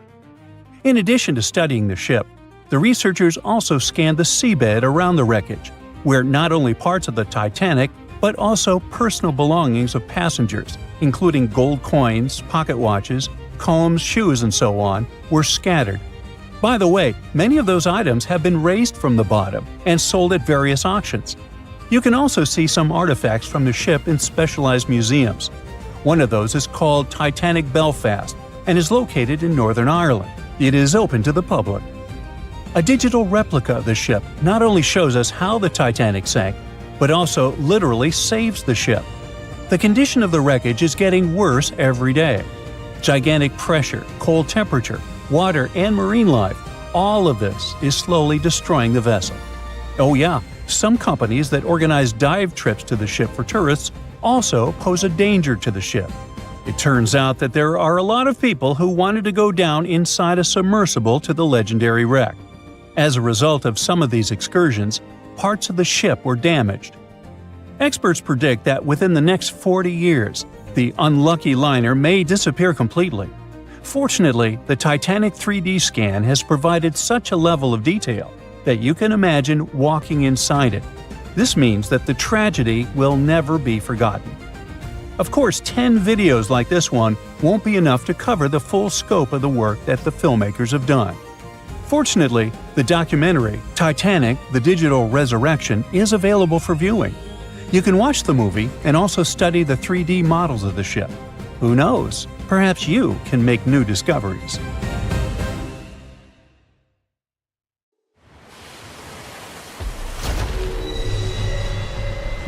Over 1,500 people lost their lives in this part of the ocean, so maybe it's a prudent idea to stay away from it. The spot where RMS Titanic sank remains dangerous. I mean, yeah, there are still huge icebergs out there, but there are even bigger threats lurking beneath the surface. Titanic is sitting about 12,500 feet underwater, nearly 400 miles southeast of Newfoundland. It's been down there for over 100 years, so over time, the wreck's just been falling apart little by little. The infamous ship is rusting just like any iron or steel structure would be underwater. Chemically, when you mix iron, oxygen, and water, that combo sets off a reaction that creates iron oxide, and that's what leads to corrosion. So, steel plates, beams, all that stuff is getting weaker. Parts of the liner are caving in, like the ceiling in the captain's bathroom and a section of the railing that collapsed not too long ago. But in the case of Titanic, a lot of that corrosion is actually being caused by iron-eating bacteria. When the Titanic sank, it split into two big pieces, the bow and the stern, which landed nearly 2,000 feet apart on the ocean floor. And now both pieces are covered in this biofilm, a living blanket of bacteria, marine fungi, and all sorts of other microbes. Over time, microbes feeding on the ship's iron have created these things called rusticles, and they are actually speeding up the wreck's decay. Scientists say the stern is breaking down way faster than the bow, mostly because it took more damage when the ship sank. And now, thanks to all that bacterial activity, the stern could be deteriorating as much as 40 years ahead of the bow. So yeah, microbes have been thriving and flourishing down there. If you are a germaphobe, that probably sounds like a total nightmare. But honestly, it's not that bad. For one, they don't even look gross. These rusticles actually look kind of cool, like ice crystals or tiny diamonds clinging to the wreck. And don't worry, you are not in danger. As long as you keep a safe distance from the wreck, no direct contact, and definitely don't go poking around inside, there really is no risk. Speaking of getting dangerously close, we've got to mention the Titan submersible disaster. You know, the one that catastrophically imploded back in 2023 during a trip to the Titanic wreck. Sadly, all 5 people on board lost their lives. Even though this trip was sold as a tourist adventure, going that deep in the ocean is no joke. It's terrifying, cold, and dark. Sunlight gets absorbed by water and can't reach much farther than about 3,300 feet below the surface. Past that point, the ocean is in total darkness all the time. Titanic lies within a region known as the Midnight Zone for this very reason. The few brave people who have visited the wreck say the descent takes over 2 hours through complete darkness. Then, out of nowhere, the ocean floor just pops into view, lit up by the submersible's lights. The second big challenge is actually finding the wreck. At that depth, navigating is no easy task. When you reach the bottom, you really don't know exactly where you are. You're just kind of fumbling around in the dark, knowing that Titanic is somewhere down there, but you can't see it. However, detailed maps of the Titanic site, made from decades of high-res scans, really do help. As the wreck starts to come into view, they can use those maps to stay on track. Plus, sonar and sensors let the crew notice features and objects even if they're way beyond the sub's tiny light pool. For example, the Titan submersible had a sensor called the Doppler velocity log. This one sent out sound waves to measure how fast the sub is moving and how deep it is, based on its distance from the ocean floor. Still, passengers on previous trips to Titanic in this submersible have said how tough it is to find their way once they reach the ocean floor.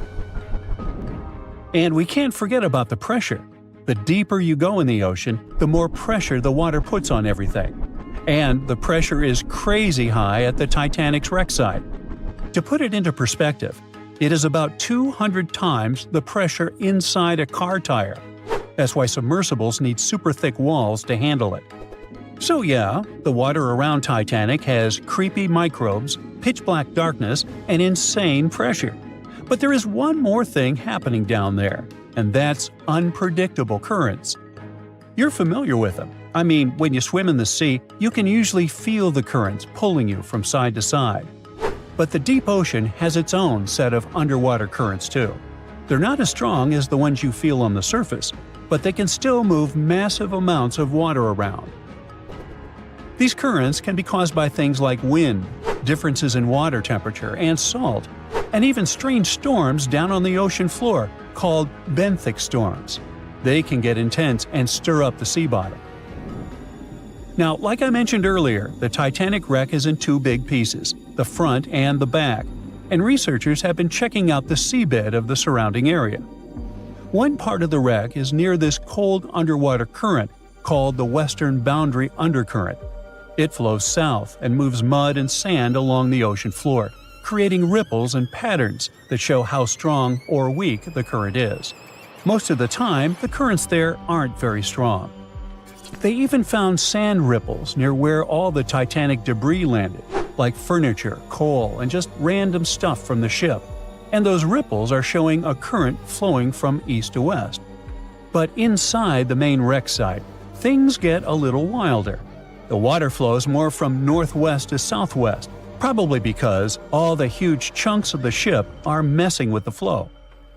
Around the south side of Titanic's bow, the currents get unpredictable too.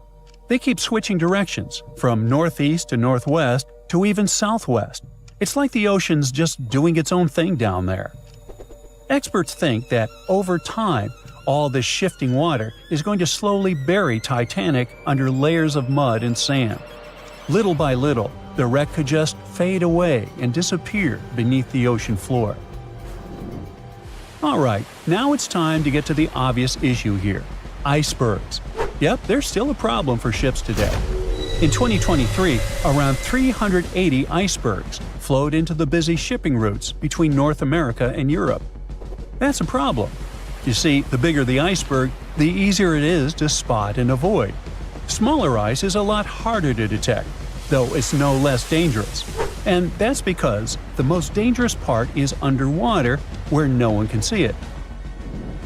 Think about the iceberg that sank Titanic. Passengers saw about 100 feet of it above the water, but it's believed that's only 16% of its total size. Experts say the rest, hidden beneath the waves and much larger than what's visible, could stretch down several hundred feet. Now, the good news is that, unlike Titanic's day, we have much more technology now to spot icebergs in time. Modern ships have radar and satellite imagery that can pick up icy threats hiding in the dark. Some vessels even use sonar and thermal imaging to see through fog, helping the crew to spot icebergs above the surface.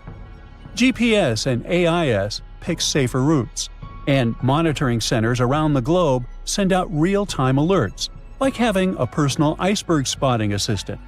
So, yes, it is a massive upgrade from just relying on binoculars.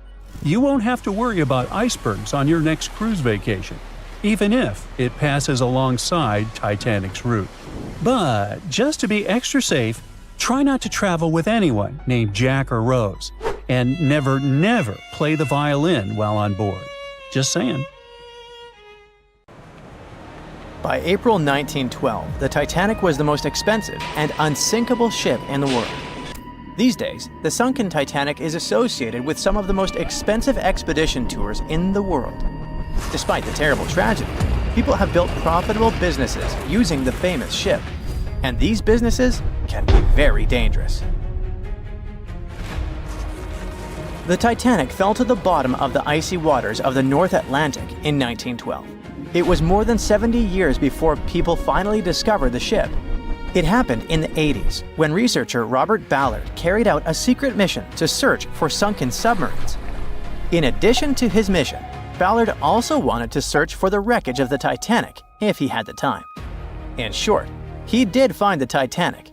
This discovery became the beginning of big profits, fighting for customers, lawsuits, and the destruction of the wreckage. Shortly after the discovery, Ballard came to the U.S. Congress and testified about the Titanic he'd found. He suggested making a sea memorial out of the wreck's site and leaving this place untouched. In 1986, Ballard installed a plaque on the Titanic, and the story ended there. But not for long. The Titanic tragedy was a popular theme, so many companies realized they could make a lot of money out of it. In 1987, an American company, Titanic Ventures, descended to the wreckage together with the French National Institute of Oceanography and got about 1,800 artifacts from there. Then the company received the rights from the US government to rescue the Titanic by parts. Over the course of several years, they made several other expeditions and took more than 2,000 artifacts. The company created a museum where it exhibited the found jewelry, interior elements, personal belongings of passengers, and a lot more. Some artifacts were put up for auction. The company made good profits and inspired many others to do the same. For example, let's take a look at this pocket watch. It belonged to a guy named Edmund Stone, who was a first-class steward. The watch stopped at 2:15 a.m. when it fell into the icy ocean water. After almost 100 years, it was sold for 130,000 euros, which is about $135,000, and is far from the highest price. Another item is the Titanic's ship plan. This is one of the most authentic artifacts from the ship, and it had a practical use. Experts used this blueprint to investigate the wreckage. It helped them understand where the iceberg had struck the Titanic. This plan was sold at auction for $320,000. Do you remember that moment in the movie when the ship began to sink and the violinists started playing their last song? It was actually true. There were real musicians on board who were playing till the end. One of them was Wallace Hartley. Unfortunately, he didn't survive the disaster, but his violin did. Even though it's impossible to play it, it was sold for $1.5 million. In general, as you understand, the hunt for the Titanic's artifacts turned out to be quite profitable. Then, director James Cameron came down to the Titanic. In 1997, he released his famous movie with the same name, and the popularity of the Titanic soared. Collecting the artifacts was no longer so interesting. People wanted to go down to the famous ship on their own. The high demand provided a good supply. In 1998, British company Deep Ocean Expeditions organized tours to the Titanic for only $32,500. From that time until 2012, the company conducted 197 dives to the wreckage of the ship, and during this time, the ticket price doubled. The company, Titanic Ventures, which was the first to get an artifact from the sunken ship, later received the name RMS Titanic Inc. and it sued deep ocean expeditions because it believed that its exclusive rights to salvage the ship's artifacts prevented other companies from conducting underwater tours. RMS Titanic won the court case and banned Deep Ocean from conducting expeditions, but this decision was overturned in 1999. In short, litigation and fights between competitors began. People continued to go down to the seabed to see the legendary ship. There were other companies that organized their own tours. Tourists descended to the Titanic inside underwater bathyscaphs. In 2001, an American couple had a wedding inside an underwater vessel that floated next to the Titanic deck. The profit was growing, customers were coming, and everything was fine, not counting the Titanic itself. The more tourists came down to the ship, the more damaged it got. People wanted not only to see, but also to touch the wreckage. The bathyscaphs could accidentally hit the ship and break apart its parts. The churning of the water caused by boat propellers could also damage the old ship. During one expedition, a bathyscaph crashed into the Titanic, but those who did it kept silent about this incident. In addition, the seabed where the ship lies is littered with garbage. Bottles, chains, weights, nets that people left during rescue operations and tourism. More than 100 years after the tragedy, the Titanic has finally received UNESCO protection. This means that many countries have received the right to prohibit going down to the Titanic, taking artifacts from there and selling them. The saddest thing is that this hype around the Titanic led to another tragedy. In 2023, OceanGate Expeditions conducted a tour on a submarine with 5 people. This was the famous Titan bathyscaph you've probably heard about. So, the Titan began its dive to the Titanic, and after 1 hour and 45 minutes, communication with the bathyscaph was lost. Something broke in the boat, depressurization started, and in a split second, the huge water pressure crushed the Titan. Despite the danger of such a dive, there are many people who want to go on an expedition to the Titanic to see the ship with their own eyes. They're not even deterred by the price of such a tour, which has increased by several times. But for those who don't have several $100,000, oceanographers and divers have created a digital copy of the sunken Titanic. Using a computer, you can visit the ship, walk through its halls, cabins, and deck. The copy has preserved some parts of the ship which don't exist anymore. For example, the famous railings on the ship's bow where Leonardo DiCaprio hugged Kate Winslet have recently collapsed.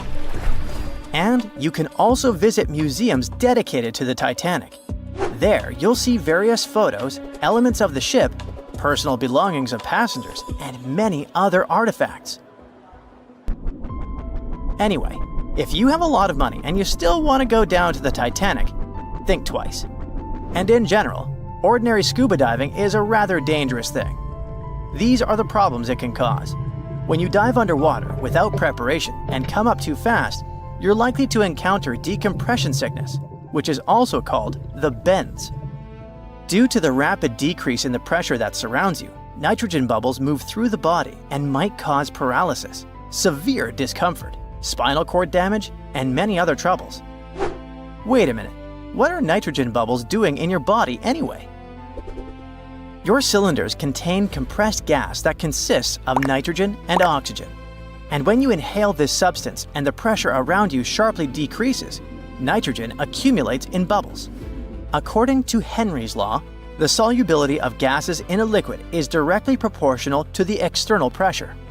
The liquid is flowing in your veins and arteries, and the external pressure is tons of seawater around you.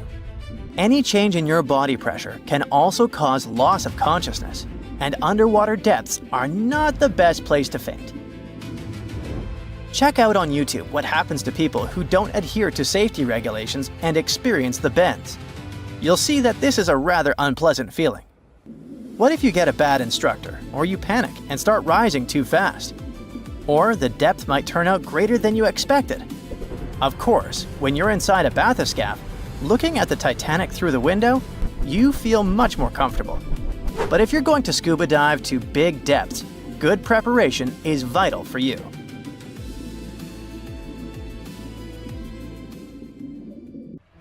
How could a ship built by the brightest minds of its time and called unsinkable go down in just 2 hours and 40 minutes? Maybe we can crack the mystery by diving deep into the bolts of the Titanic. And I mean that quite literally. It all started with a fancy dinner in London back in 1907. Lord William James Parry had a big idea and needed the right people on board.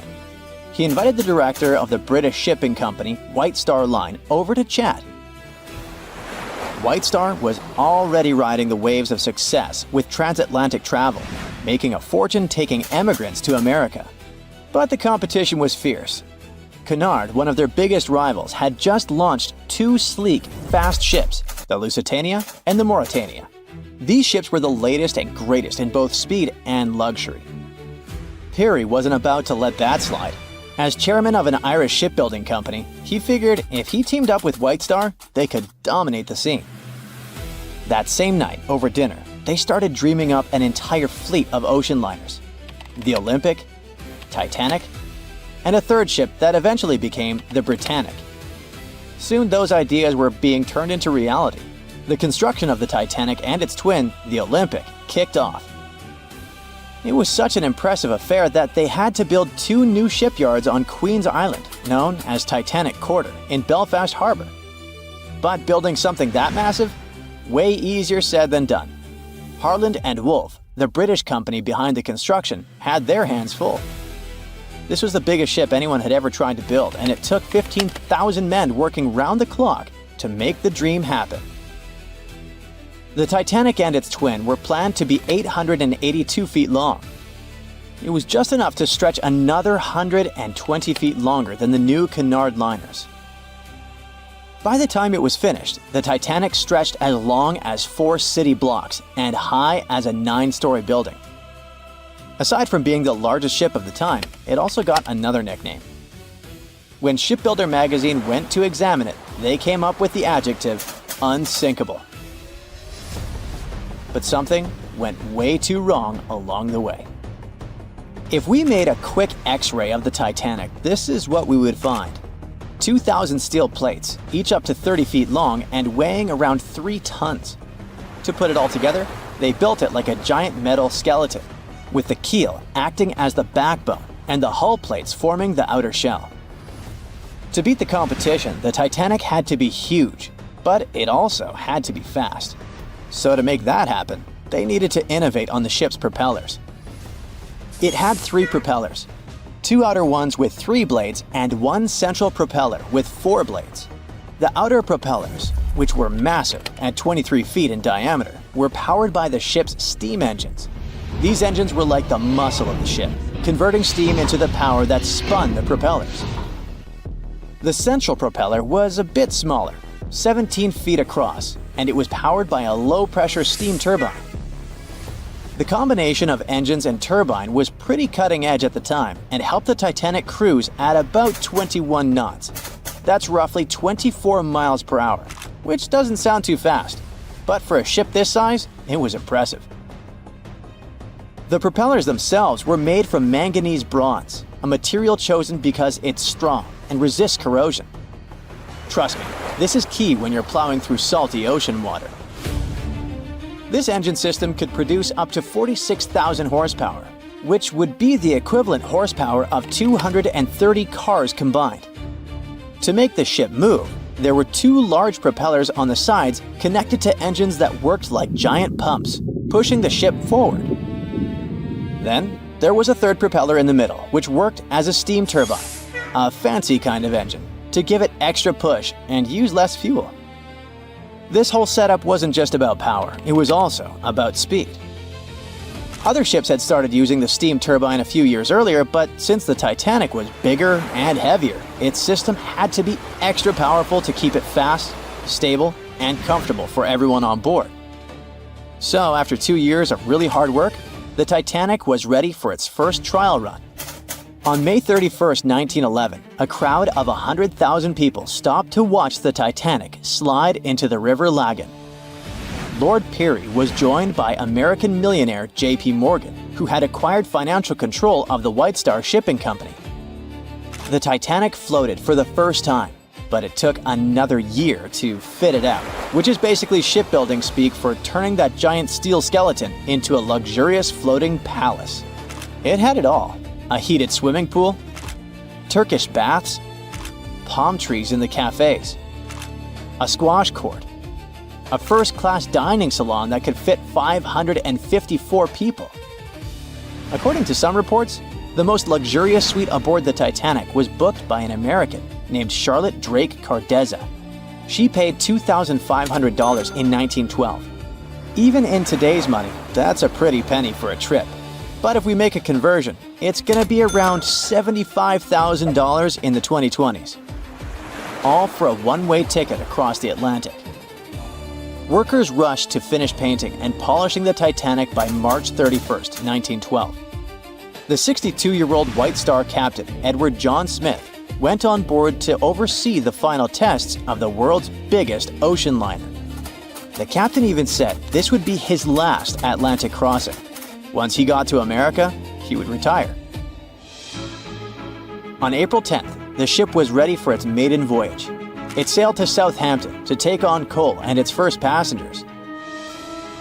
Passenger Sylvia Caldwell asked a deckhand if that gigantic ship was really unsinkable, to which he answered the iconic line that not even God himself could sink that ship. 4 days into the voyage, the RMS Titanic met its fate. Even though the ship got warnings about icebergs, it was gliding super fast in the dark. When the lookouts finally saw the iceberg, it was too close for the ship to stop or turn. Imagine trying to suddenly slam the brakes on a huge car. Now imagine that car was 20,000 times heavier than a normal vehicle and moving absurdly fast. When the Titanic tried to steer away, it ended up scraping the iceberg along its side. Even though the crew tried slowing down and turning, the ship sideswiped the iceberg, ripping open 100 meters of the hull, damaging 6 out of 16 watertight compartments. This caused the ship's front to dip underwater while the back lifted up, just like when one side of a lever gets too heavy. At a steep angle, the ship began to break in half from the middle, which is how it eventually sank. But why did the hull and rivets break so easily? A 1991 expedition discovered pieces of the Titanic's hull and found that the steel used was extremely brittle, especially in freezing temperatures like those on the night of the sinking. The steel didn't bend or give under pressure. It shattered like glass, making the impact much worse. Chemical testing also revealed that the steel had high levels of sulfur, which weakened it. This kind of brittle steel, combined with the high speed and freezing temperatures, was a recipe for disaster. Okay, there were material flaws, but the ship's design also had some serious issues. Those watertight compartments weren't fully sealed at the top. So as water flooded in, it spilled over from one compartment to another, speeding up the sinking process. If the ship had been built with better steel, a double hull, or improved watertight compartments, the disaster might have been avoided. Maybe even long enough for the RMS Carpathia to come and rescue everyone on board. The Titanic wasn't unsinkable, but for that time, it was a triumph of engineering and luxury. The thing is, even the best designs can't always beat nature.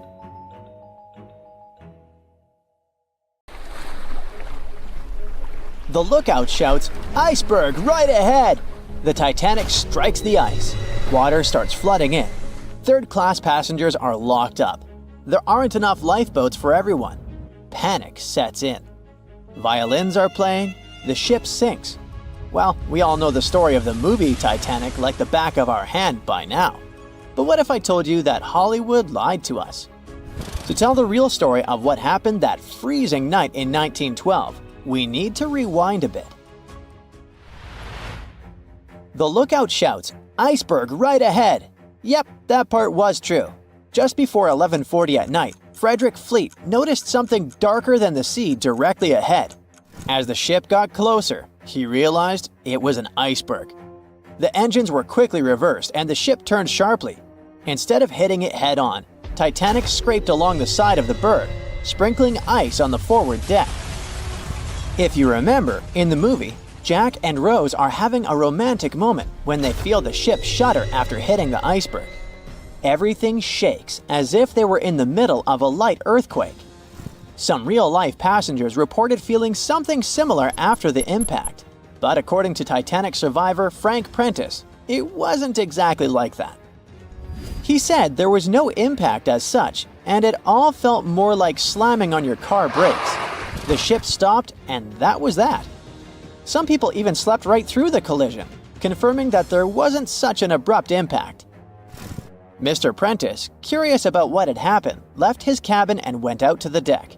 When he got there, all he could see was a little ice on the surface, not the towering iceberg that Jack and Rose saw. But as we all know by now, the real damage happened below the waterline, where the iceberg had a jagged spur that slashed a 300-foot gash in Titanic's hull. Once the crew realized how severe the damage was, they immediately began sending distress calls to nearby ships, asking for help. At some point in the movie, the radio operator goes to the captain and says there is only one ship nearby, the RMS Carpathia, which later ends up rescuing many passengers. But in real life, there were more ships around. It's believed that the SS Californian was only about 23 miles away. This ship might have actually seen the Titanic sinking, or at the very least, seen its rockets exploding high in the sky. Yet, for reasons we will never fully understand, they didn't try to help. Let's get back to the story. Now, people need to get off the ship. At 12:45, lifeboat number 7 was the first to be lowered. Just like in the movie, women and children were told to go first. But in reality, some women were hesitant and even refused to get into the lifeboats. Mr. Prentice said this happened mainly for two reasons. First, these lifeboats were high and passengers were terrified of the 70-foot drop from the deck to the ocean below. And second, most women didn't believe the Titanic would actually sink. It was called unsinkable after all. So the idea of getting into a lifeboat seemed pointless at the time. This mindset probably explains why Eloise Smith, a first-class passenger, recalled that there was no panic or chaos at first. Other survivors backed this up, saying that no women or kids were crying. But one thing that was indeed concerning, at least for the crew, was the possibility that the lifeboats might buckle under too much weight. This is one of the theories why the first few lifeboats left carrying only a fraction of their full capacity. Like lifeboat number 7, which only carried 27 people in it, even though it could hold up to 65. In total, Titanic had 20 lifeboats, which could carry about half of the 2,200 people on board that night. But that didn't happen. And now we know the passengers had no idea there weren't enough for everyone. As women were calmly getting into the first lifeboats, musicians headed up to the deck. Their only goal was to play and keep the passengers calm. That's a pretty well-known fact. But the real story is that some survivors said they never saw or heard the band. No violinists whatsoever.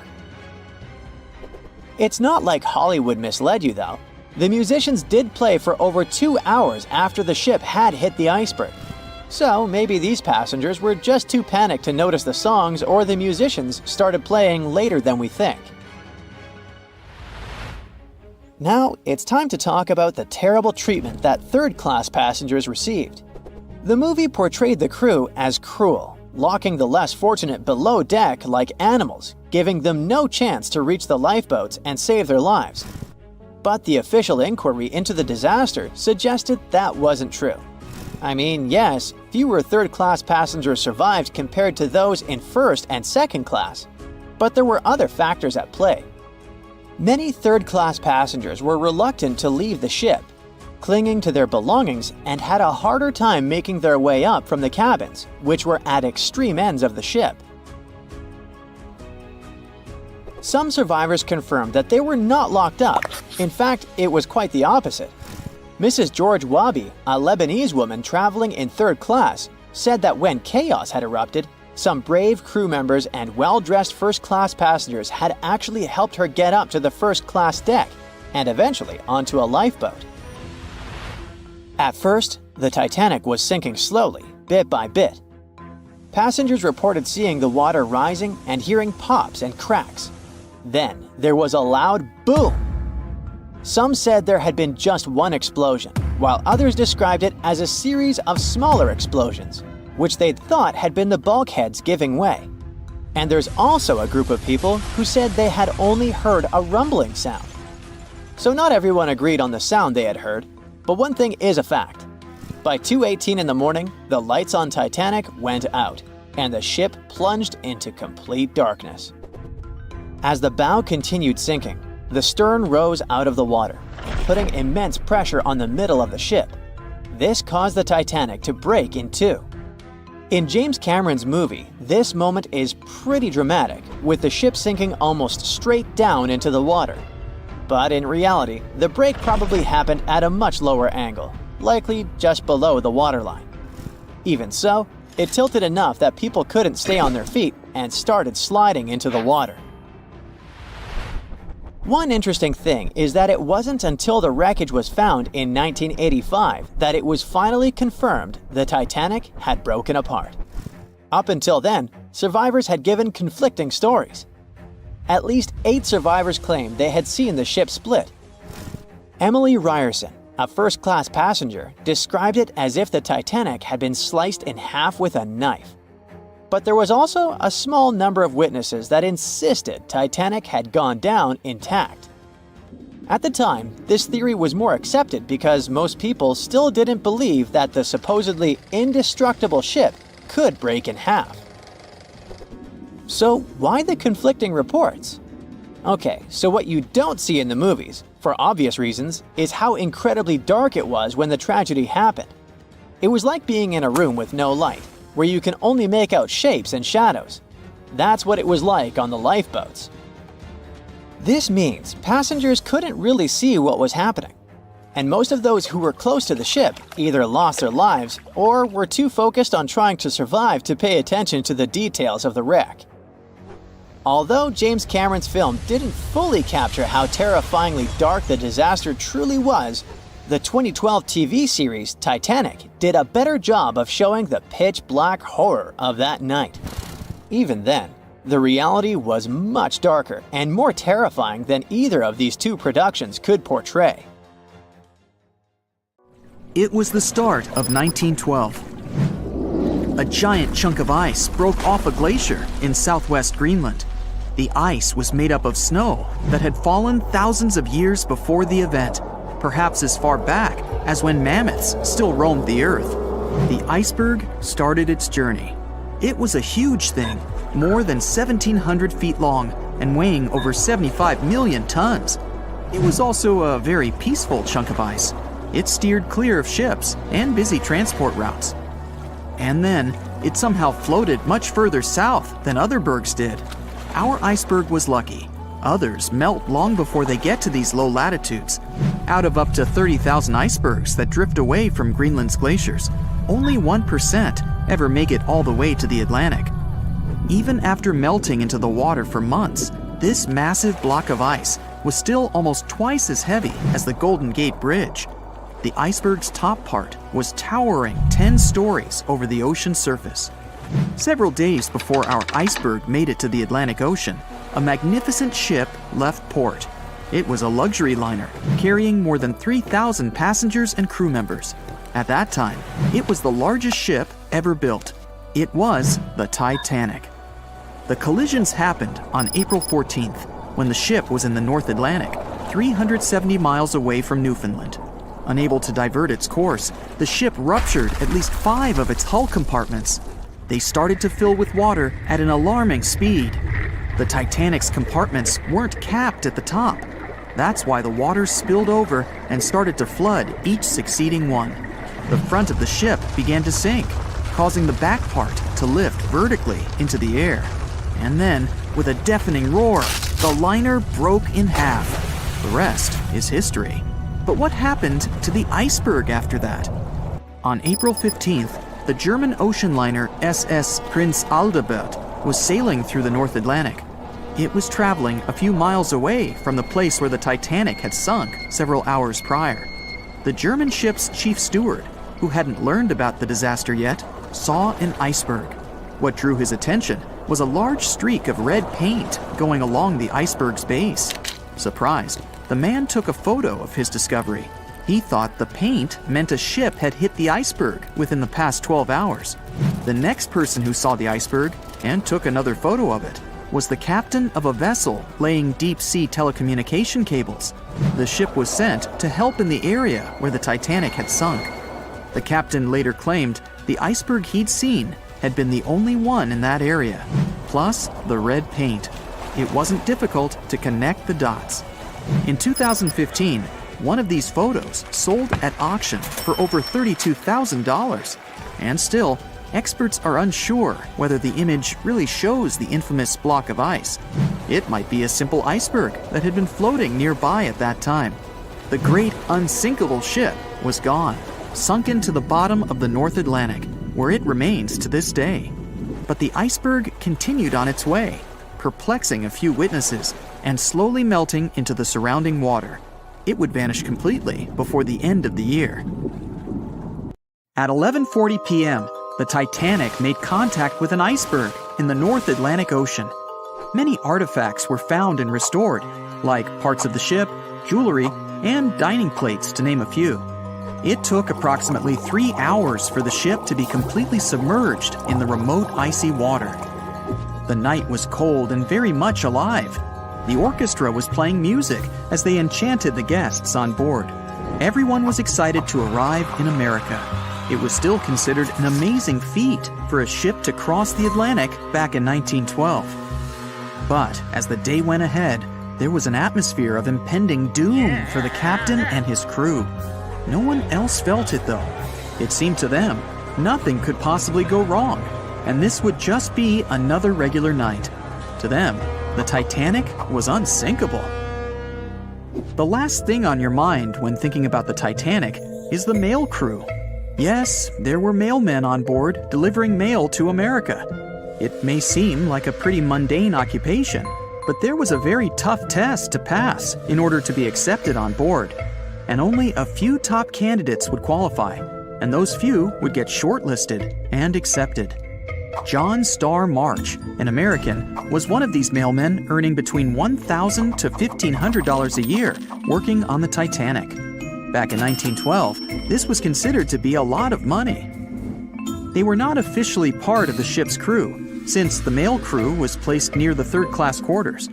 But given their influence and resistance, they were eventually moved and given a private dining area. March got this job since he needed the money to support his family. He found a perfect way to earn some big bucks, working on a large ship traveling across the ocean. He was 51 at the time and came from New Jersey. Sadly, he was on board when the ship sank and didn't make it.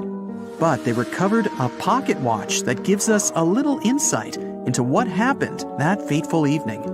It's a gold case engraved with filigree and had a caption saying it was made by the Elgin National Watch Company. On the surface, you'd think this would just make a pretty cool antique sitting over the fireplace, but there are some unusual details about it. There are obvious signs water seeped beneath the glass, and the black arms of the watch indicate the time to be exactly 1:27. It leaves us wondering why the clock stopped at this precise hour. What was the owner doing? The mail clerks were operating a fully functioning and efficient mail sorting facility on board the Titanic. This wasn't something you'd come by often on a cruise ship, since typical ocean liners use closed mail bags to transport the mail from one port to another. But the mail sorting facility on the Titanic allowed passengers to send out postcards whenever the ship docked in transit zones in Ireland and France. According to reports, people started heading back to their rooms at around 11 p.m., but some of them were still hanging around and enjoying their night. The 5 mailmen were celebrating a colleague's birthday in their separate dining room. 5 minutes before impact, crew members spotted the iceberg and rang the bell 3 times as a warning that something was ahead of the ship. They gave orders for the Titanic to move left, or, as they say in the biz, hard a starboard, to make the engines reverse. It was not enough to avoid the great impact. At 11:40 p.m., the Titanic struck the iceberg. and disaster erupted on the inside. Not just water seeping in and ultimately sinking the ship, but panic and chaos among the passengers and crew members. Captain Smith reached the deck and was informed that the Titanic had hit an iceberg. And at the same time, the mailroom began filling with water. We know that the 880-foot ship was completely submerged at around 2:20 a.m. with 706 survivors. The time between the impact and the sinking was really eventful. At midnight, they started getting the lifeboats ready for the passengers to evacuate. Orders were given for women and children to board the safety boats with some crewmen to guide and operate them. The problem was that the 20 safety boats available could only host 1,178 people out of the total of more than 2,200 passengers on board. March and his colleagues began sorting out the mail. There was chaos in directing and ordering around. With each second passing, icy cold water was filling the ship. 15 minutes after midnight, Captain Smith ordered his crew members to send out a distress signal. Even though SOS was established earlier than the Titanic, many others used CQD. The CQ stands for General Call, and the D is Distress. The Frankfurt was too far away to help, even though it was one of the first to respond. Even the Titanic's sister ship, the Olympic, responded, but it also was too far away. At 12:20 a.m., the Carpathia received the urgent message and redirected from its original course to help them out, even though they were 58 nautical miles away. Although this was some relieving news, the water kept seeping in at an alarming rate. It wasn't easy to keep everyone calm, knowing that the ship could be underwater in a matter of hours. At this point, many passengers were already on board the safety boats, waiting to descend into the water. The musicians on board began playing music for the ones still waiting. At first, they were playing in the first-class lounge, and then they moved to the deck. There's a debate on how long they were playing for and what song it was. None of the musicians made it out. The 5 mailmen on board were also doing their duties while the ship was sinking.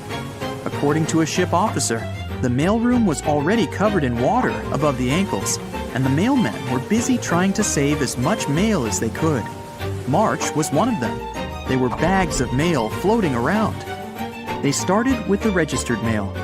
Witnesses of the Titanic sinking reported the mailmen were putting bags of mail on the deck to keep them from getting wet until help arrived. They also mentioned bags of mail were floating about in the freezing water. It wasn't until 12:45 a.m. when lifeboat number 7 on the left side of the ship was lowered onto the water. Even though it had room for roughly 65 people, only 27 people were inside. Many of the safety boats carried fewer passengers than their maximum capacity allowed. The crew were worried that the boats would capsize if so many people were on them. Some reports suggest that some people even refused to board the safety ships, sticking with the claim that the Titanic was unsinkable. At the same time, they fired up one of the 8 distress rockets in the air, but it didn't get them any help. At 12:55 a.m., the second and third safety boats were descended to the waters with 2 male passengers jumping on board. 5 minutes later, another safety boat was lowered with around 39 people. At this point, water entered the base of the grand staircase. In the next 20 minutes, more safety boats were lowered, most of them underloaded. Still no help. The Carpathia was still on the way. Panic was growing, and tensions were rising. There was a lot of anger for people being left behind. At around 1:30 a.m., things were getting out of control. The organized boarding of passengers to the safety boats stopped. March's watch stopped 3 minutes earlier, which could mean he was part of the scuffle between crew members and passengers. It took 3 hours for the Carpathia to arrive. March wasn't among the survivors.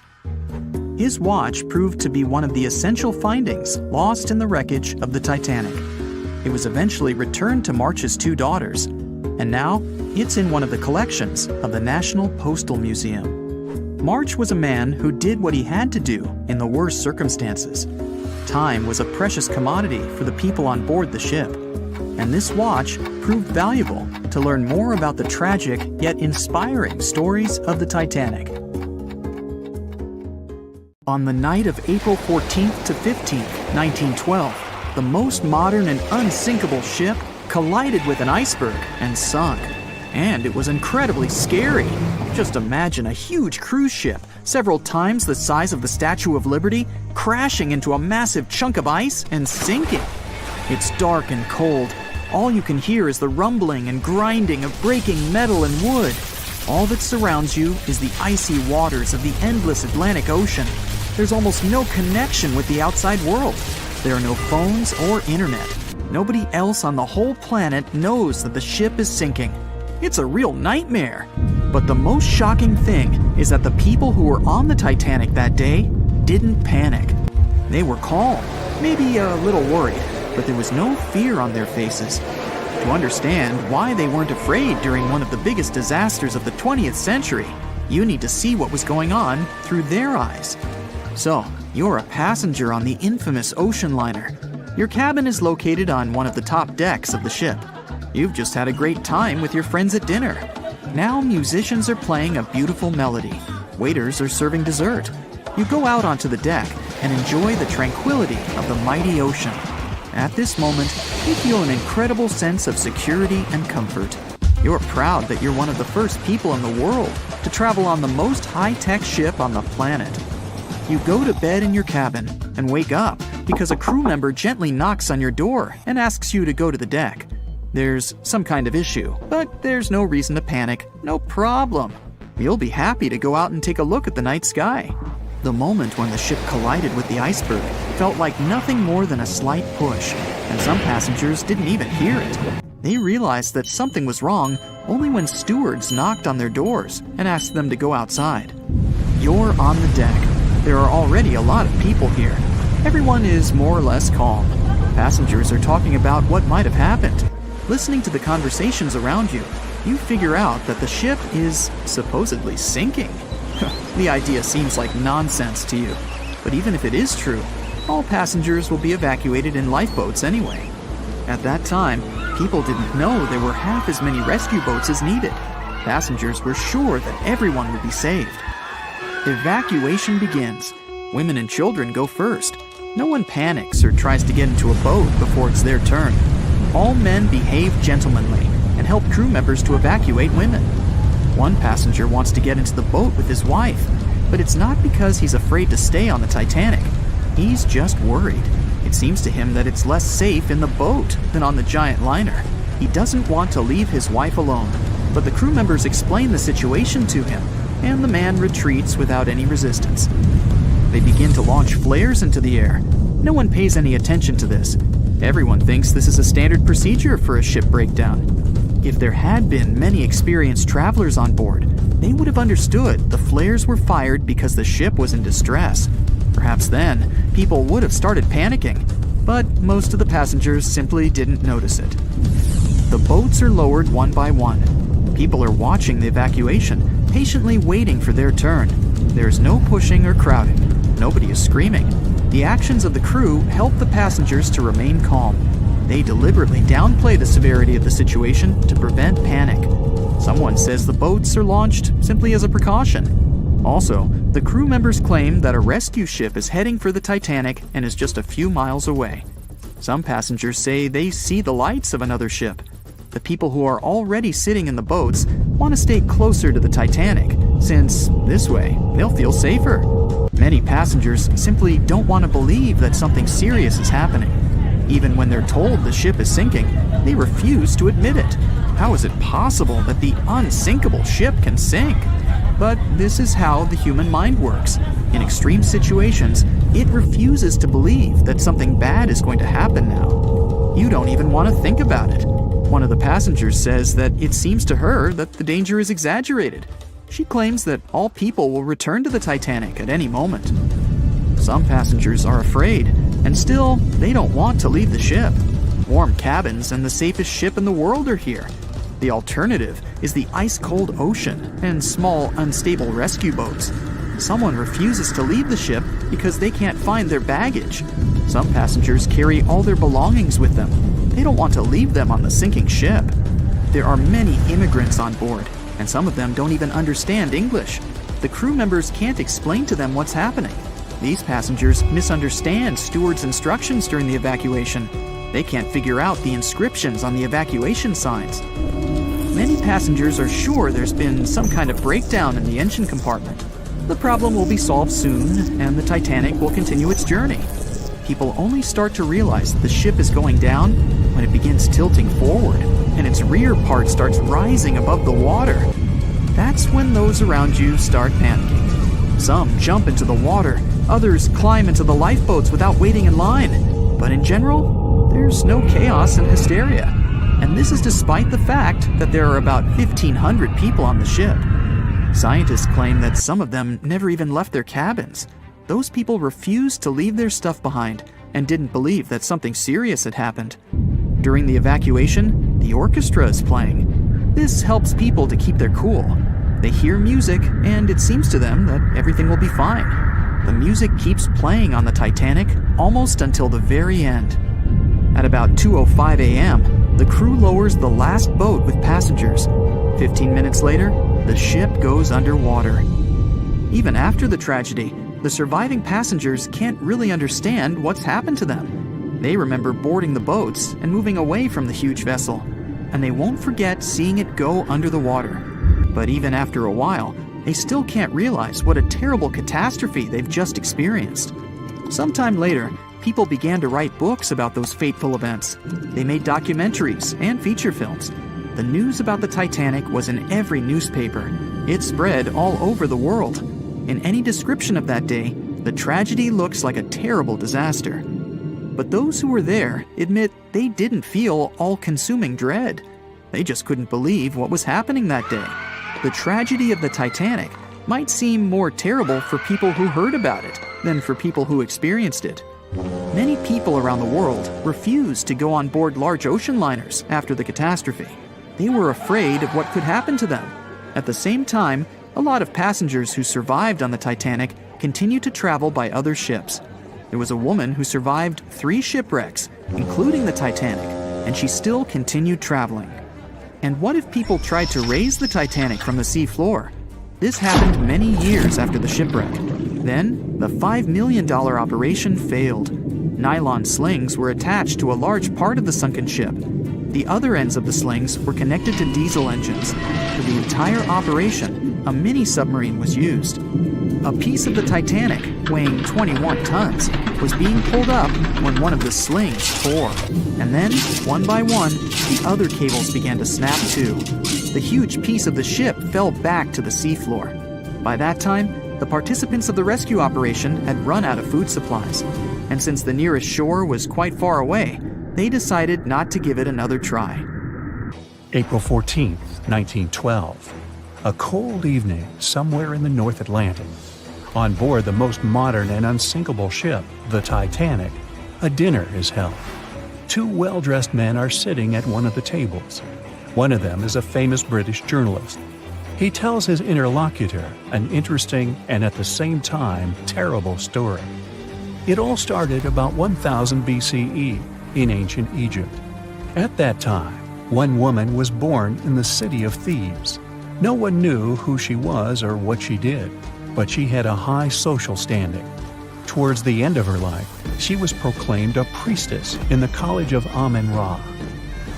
Her body was embalmed, placed in a wooden casket, and covered with a massive lid bearing the image of a woman and mysterious inscriptions. She was buried in Thebes along with other people of the upper class. The mummy of this woman lay at rest for almost 3,000 years. The burial place had been carefully hidden. Around the first half of the 19th century, a group of locals accidentally discovered the ancient tomb. They disturbed the peace of the priestess. No one knows exactly what happened that day, but the mummy was removed from the casket and disappeared without a trace. A few decades later, a group of 4 wealthy friends from England came to Egypt for a trip across the upper part of the Nile. First, they went to visit the excavations of the Temple of Amen-Ra near the city of Luxor. There, they found the empty mummy case. It depicted the priestess with dark eyes looking into the void. There was something sinister in her gaze. They didn't know who the case belonged to, but they were so amazed by the beauty and energy of that find that they decided to buy it from the locals. The buyer disappeared the same night before the case was delivered to him at the hotel. Some said they'd seen the man leave the hotel and go towards the desert. No one knew why he did it. No one else saw him afterwards. Another man from the same group took the casket. During their return home, one of the friends was seriously injured. After arriving in London, the new case owner discovered the bank where all his money was placed had gone bankrupt. In one day, the man turned from a wealthy businessman into a beggar. A third friend also experienced the sinister influence of the ancient find. He lost his health, job, and eventually even his life in an accident shortly after returning to London. Before going bankrupt, the owner gave the ancient casket to his sister who lived in London. One of the friends of this woman came into the room, saw the Egyptian artifact, and immediately felt the dangerous energy emanating from it. Then the owner's sister gave the case to a famous photographer. He took some photos and was horrified. According to his words, he saw a real priestess with a human face in the photos. She looked at him with an ominous, icy gaze. No one except the photographer touched the film of the camera. No one changed the photo. Shortly after, the photographer mysteriously went missing. From that point, the story becomes vague. According to one version, the owner's sister gave the artifact to the British Museum. The man who transported the case passed away soon after, and his assistant got into a terrible accident. Another version says that the item from the Egyptian tomb was bought by a rich businessman. After that, 3 members of his family also had an accident, and his house burned down. Convinced the mummy case was cursed, he gave it to the British Museum. The interlocutor listens to the story with such interest that he forgot about dinner, which has gone cold. "How did you know all this?" he asks. The journalist replies he has been studying everything related to the mummy and its owners for several months. He found evidence of all the accidents and put together the full picture. "So, what happened next?" the interlocutor asks. It seems the mummy case should find peace in the museum. The priestess was surrounded by other kings and queens from different times. However, there was no peace. Scientists and ancient languages experts tried to decipher the symbols on the case.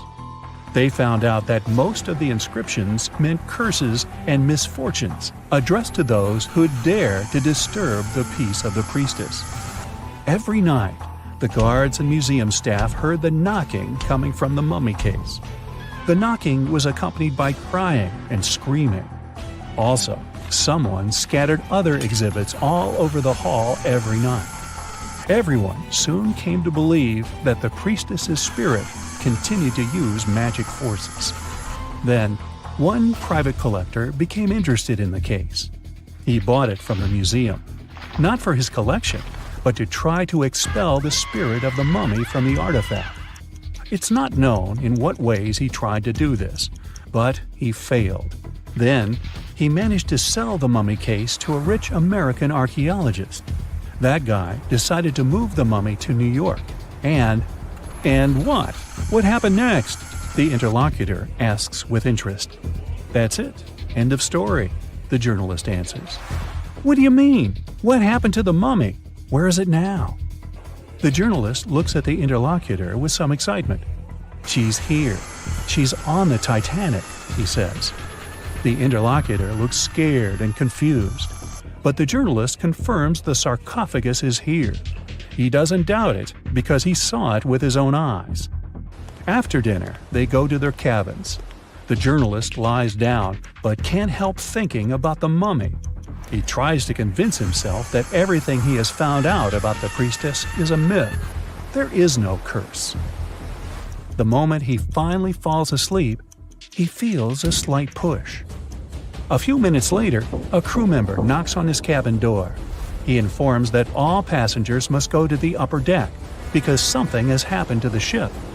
The journalist goes out into the fresh air and sees a huge crowd of people. There's no panic yet. Someone says that something has happened to the engine. Others say it's just a precaution.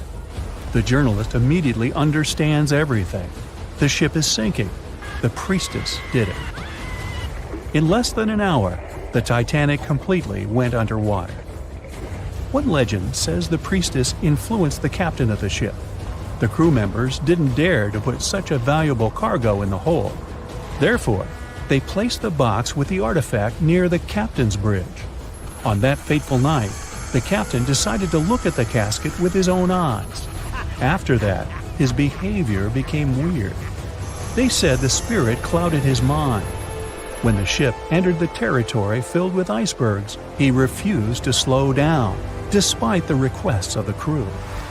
The sarcophagus may still lie at the bottom of the Atlantic Ocean even now, with the priestess finally having found her peace. Okay, this story is nothing more than a legend. There's no record or evidence that the Titanic was carrying any kind of mummy or sarcophagus. The legend appeared a couple of years after the disaster. At that time, there were many theories about what happened to the Titanic. The ship sank because of secret agencies. ETs attacked the Titanic. The Titanic was sunk specifically to get money for the insurance company. Such crazy theories were very popular among audiences. One of these theories was developed by a well-known newspaper. Journalists published an article about the cursed mummy on board the Titanic. The rest picked up the legend, and it became popular. One of the reasons why people believe in such things is hidden in human psychology. Any fake legend tells something secret, things that people don't or shouldn't know about.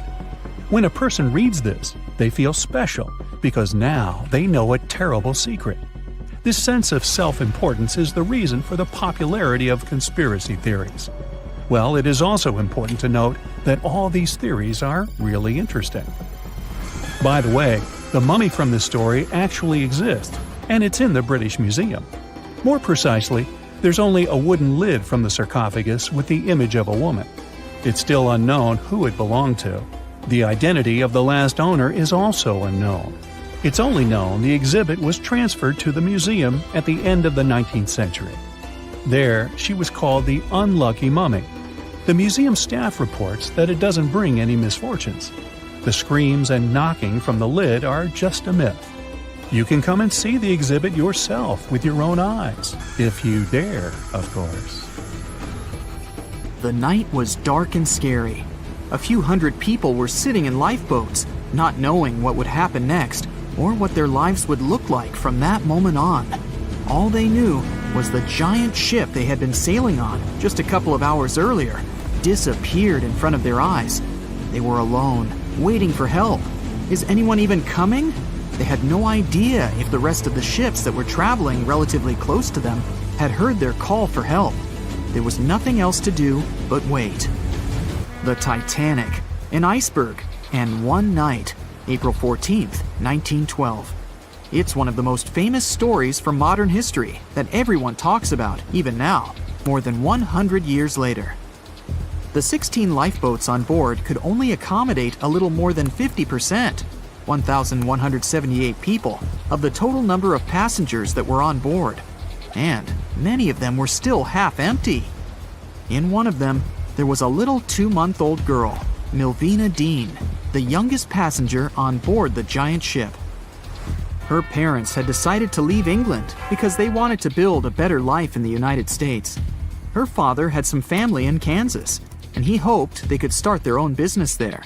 The Dean family didn't actually choose to be on board this giant legendary liner, but because of a coal strike, they got transferred there, so they boarded it at Southampton as third-class passengers. Milvina's father felt when their ship hit the iceberg on that cold and seemingly peaceful night. He immediately went up to investigate. When he saw that people were panicking and that the crew members were giving warnings on the actual danger of the situation, he rushed to their cabin to find his wife. He told her to dress the children and quickly go up on deck. The crew members gave the order to get the lifeboats ready and start transferring women and children there first. It was a chance for at least some family members to get to safety. Milvina, her mother, and her brother got in Lifeboat 10. They were among the first off the liner out of the 706 crew members and passengers who managed to escape the sinking ship. Later, the liner called Carpathia heard their call for help, came for the passengers, and took them to New York. Her father, unfortunately, stayed behind them and didn't manage to save himself. Milvina grew up in Ashurst, England, which wasn't far from where she set sail on the ship. She spent her life working as a secretary and an assistant in small businesses in Southampton. She never married. Milvina always used to say she never spoke about the whole Titanic thing because she remembered nothing about it, so she didn't want people to think she was just drawing attention to herself. But in 1985, a French-American team got together and located the wreck of the Titanic. It was around 370 miles east of Mistaken Point, Newfoundland, in water that was more than 2 miles deep. That's when they confirmed the ship split in two. For decades, people believed the ship sank in one piece. They thought the only significant damage was the damage the hull got from its contact with the iceberg. In reality, it broke in half, right between its third and fourth funnels. It happened shortly before the ship disappeared under the surface of the water, and the whole thing, starting from the moment when they hit the iceberg, lasted around 2 hours and 40 minutes.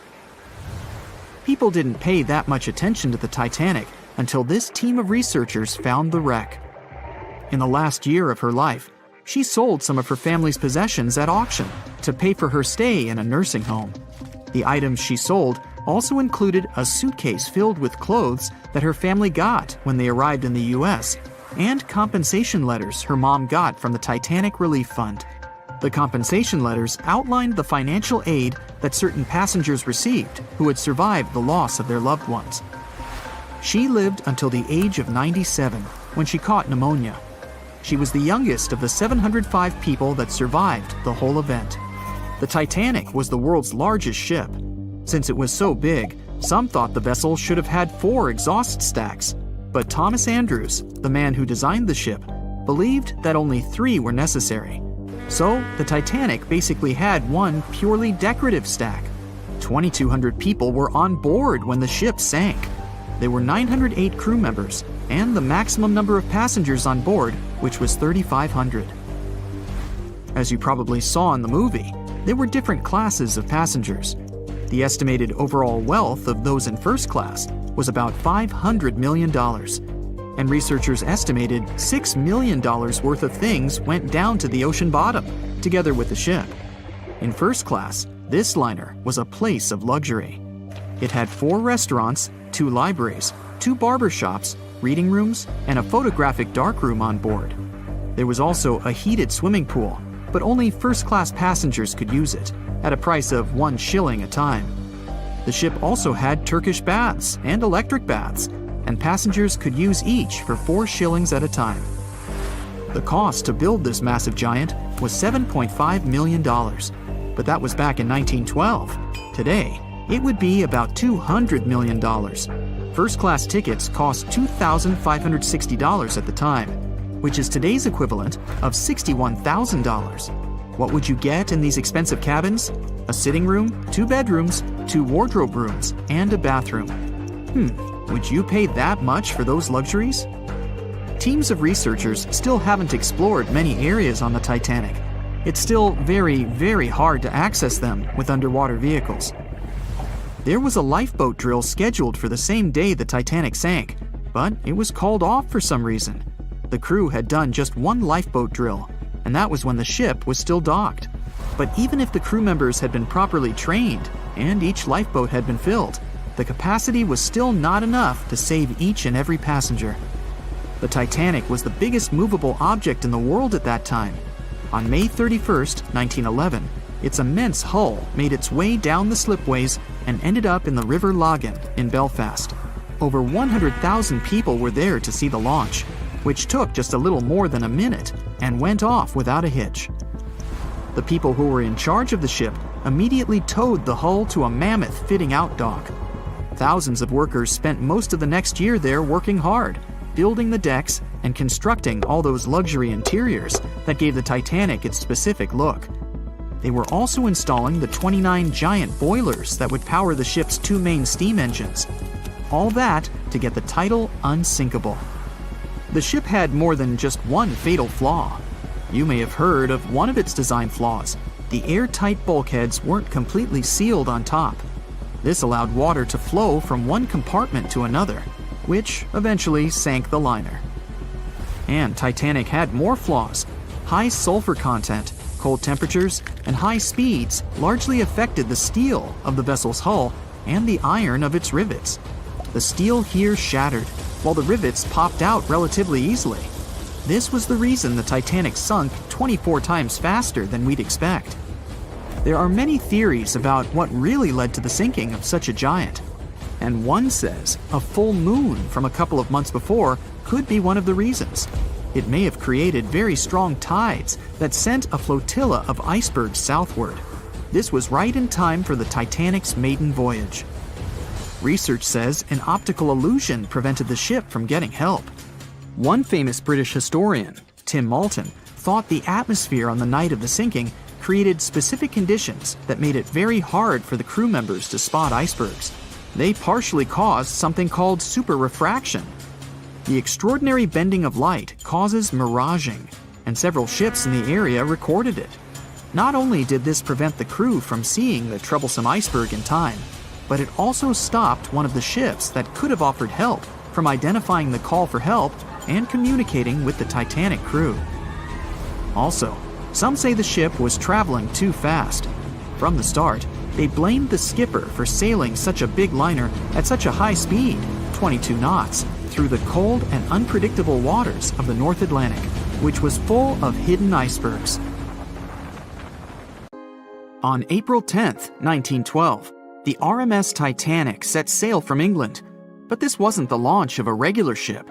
The Titanic was the largest liner ever built at the time. It was 882 feet long. That's nearly the size of 3 soccer fields. And measured from the hull to the top of the smokestacks, the ship was an impressive 175 feet tall.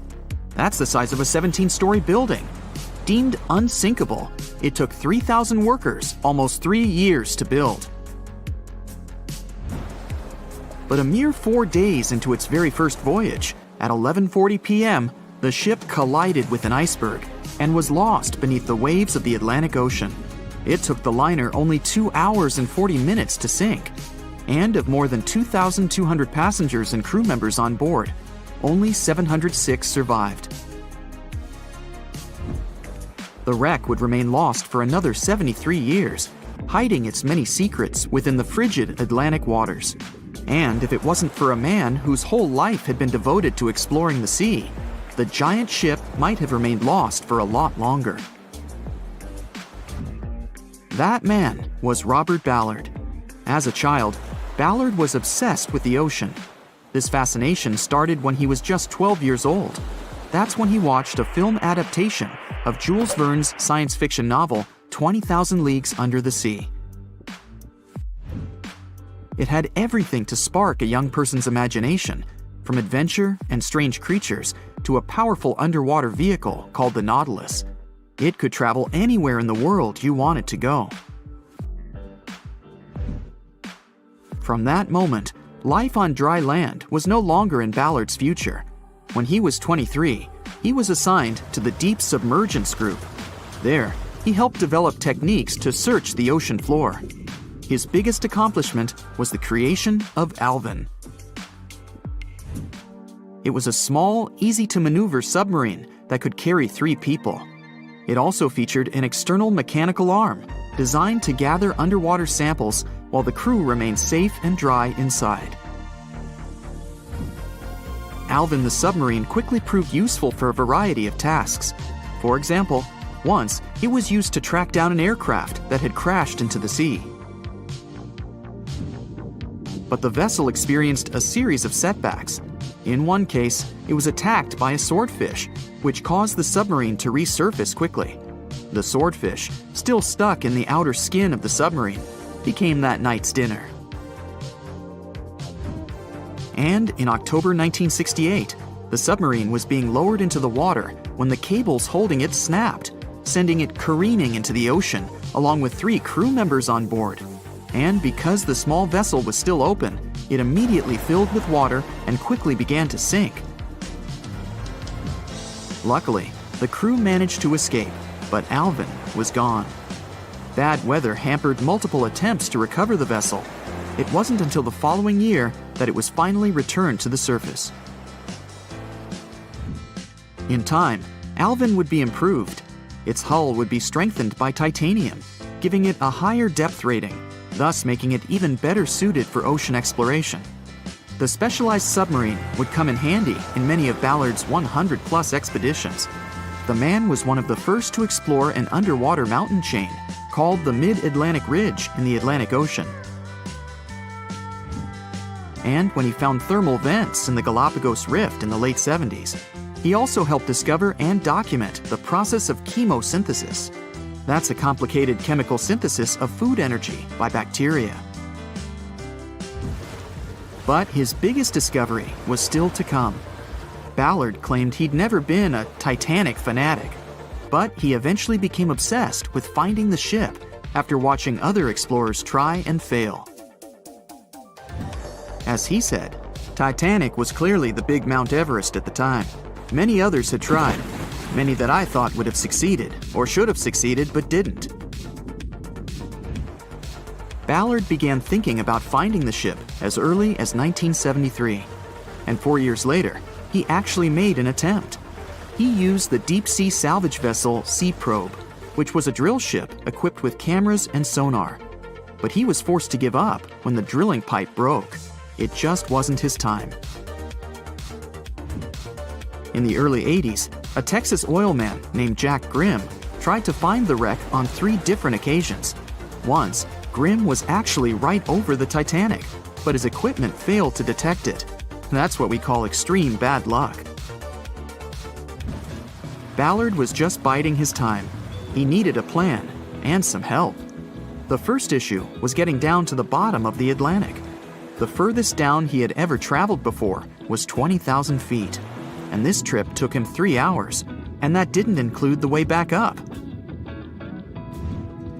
Ballard knew he could use Alvin, already enhanced with a titanium hull, to withstand the pressure of the ocean. But he also needed something that didn't require him to actually go down with it. An unpiloted, remote-controlled submarine would be ideal. But first, he would have to create one. He reached out to the authorities, hoping they would provide funding for his project. And though officials had no interest in the Titanic, they were willing to help. But there was a catch. Ballard had to first focus on tracking down 2 submarines, the Thresher and the Scorpion, which had sunk to the bottom of the Atlantic Ocean in the 1960s. The authorities were hoping to study them to find out why they had sunk in the first place. They also wanted to know if they could be recovered or if it was safe to leave them on the ocean floor. Only when he had successfully completed this task would he be free to use any remaining time on his contract to find the Titanic. With no other options for funding, Ballard took the offer. He got to work. First, he created 2 new devices. Argo was an unpiloted, deep-towed undersea video camera sled. It was designed to take photos and record videos from a series of cameras mounted on it. It could work at depths of up to 20,000 feet, and it could also explore nearly 98% of the ocean floor. Argo was supposed to be tethered to a boat. As the boat moved, Argo would be pulled behind, floating just above the ocean floor. The camera would then transmit images to the surface. The second device was a small robotic vehicle called Jason Jr. It was also controlled remotely, which allowed the crew inside a submarine, like Alvin, to get closer to and photograph underwater objects. Ballard was now ready. He knew he had to find those submarines quickly, and it didn't take him long. Much to his relief, the search was relatively simple, and he was able to fulfill his obligations with 12 days to spare. With almost 2 weeks to devote to finding the Titanic, he set out to explore the ocean. He focused the search close to Newfoundland, Canada, pulling Argo along the ocean floor and reviewing the images it collected. And after a few days of nothing, they eventually found riveted hull plates and a boiler. Could this be it? The next day, a ship's large bow was revealed. On September 1st, 1985, Ballard and his fellow crew members realized they had finally found the infamous ship. The discovery resulted in a mix of emotions. Ballard was excited to be the first to find the Titanic's final resting place, but he was also overwhelmed by the sense of grief for those who had suffered when the ship had gone down. Over the next 4 days, the crew explored the wreck. They found the crow's nest, from where the iceberg had first been spotted. Plus, there was finally evidence of how the massive ship had split in two before sinking, with both halves of the ship found. There was furniture and dinnerware, and sadly, several leather shoes of those who hadn't made it to safety were scattered about the ocean floor. Ballard succeeded where others had failed and became an instant celebrity around the world. You'd think that locating the Titanic would be enough for one man, but not for Ballard. In 2019, he took on the challenge of solving another mystery, the disappearance of Amelia Earhart. Earhart had attempted to be the first woman to fly around the world. Unfortunately, she disappeared somewhere over the Pacific Ocean in 1937. She and her plane were never found. Ballard hoped that his luck with the Titanic would help with finding where Earhart had gone down, but his expedition failed to find anything. And though Robert Ballard has found more shipwrecks than anybody else, it's only the tip of the iceberg. It's estimated that there are over 3 million shipwrecks in the ocean, and Ballard has only located 100 of them. Now, in his late 70s, the man is hoping to encourage young people to continue his work of exploring the ocean and its many mysteries. In 1989, he started the Jason Learning Project to inspire grade school students to pursue science, technology, engineering, and math. He has his own research vessel called the EV Nautilus, after the name of the submarine in Jules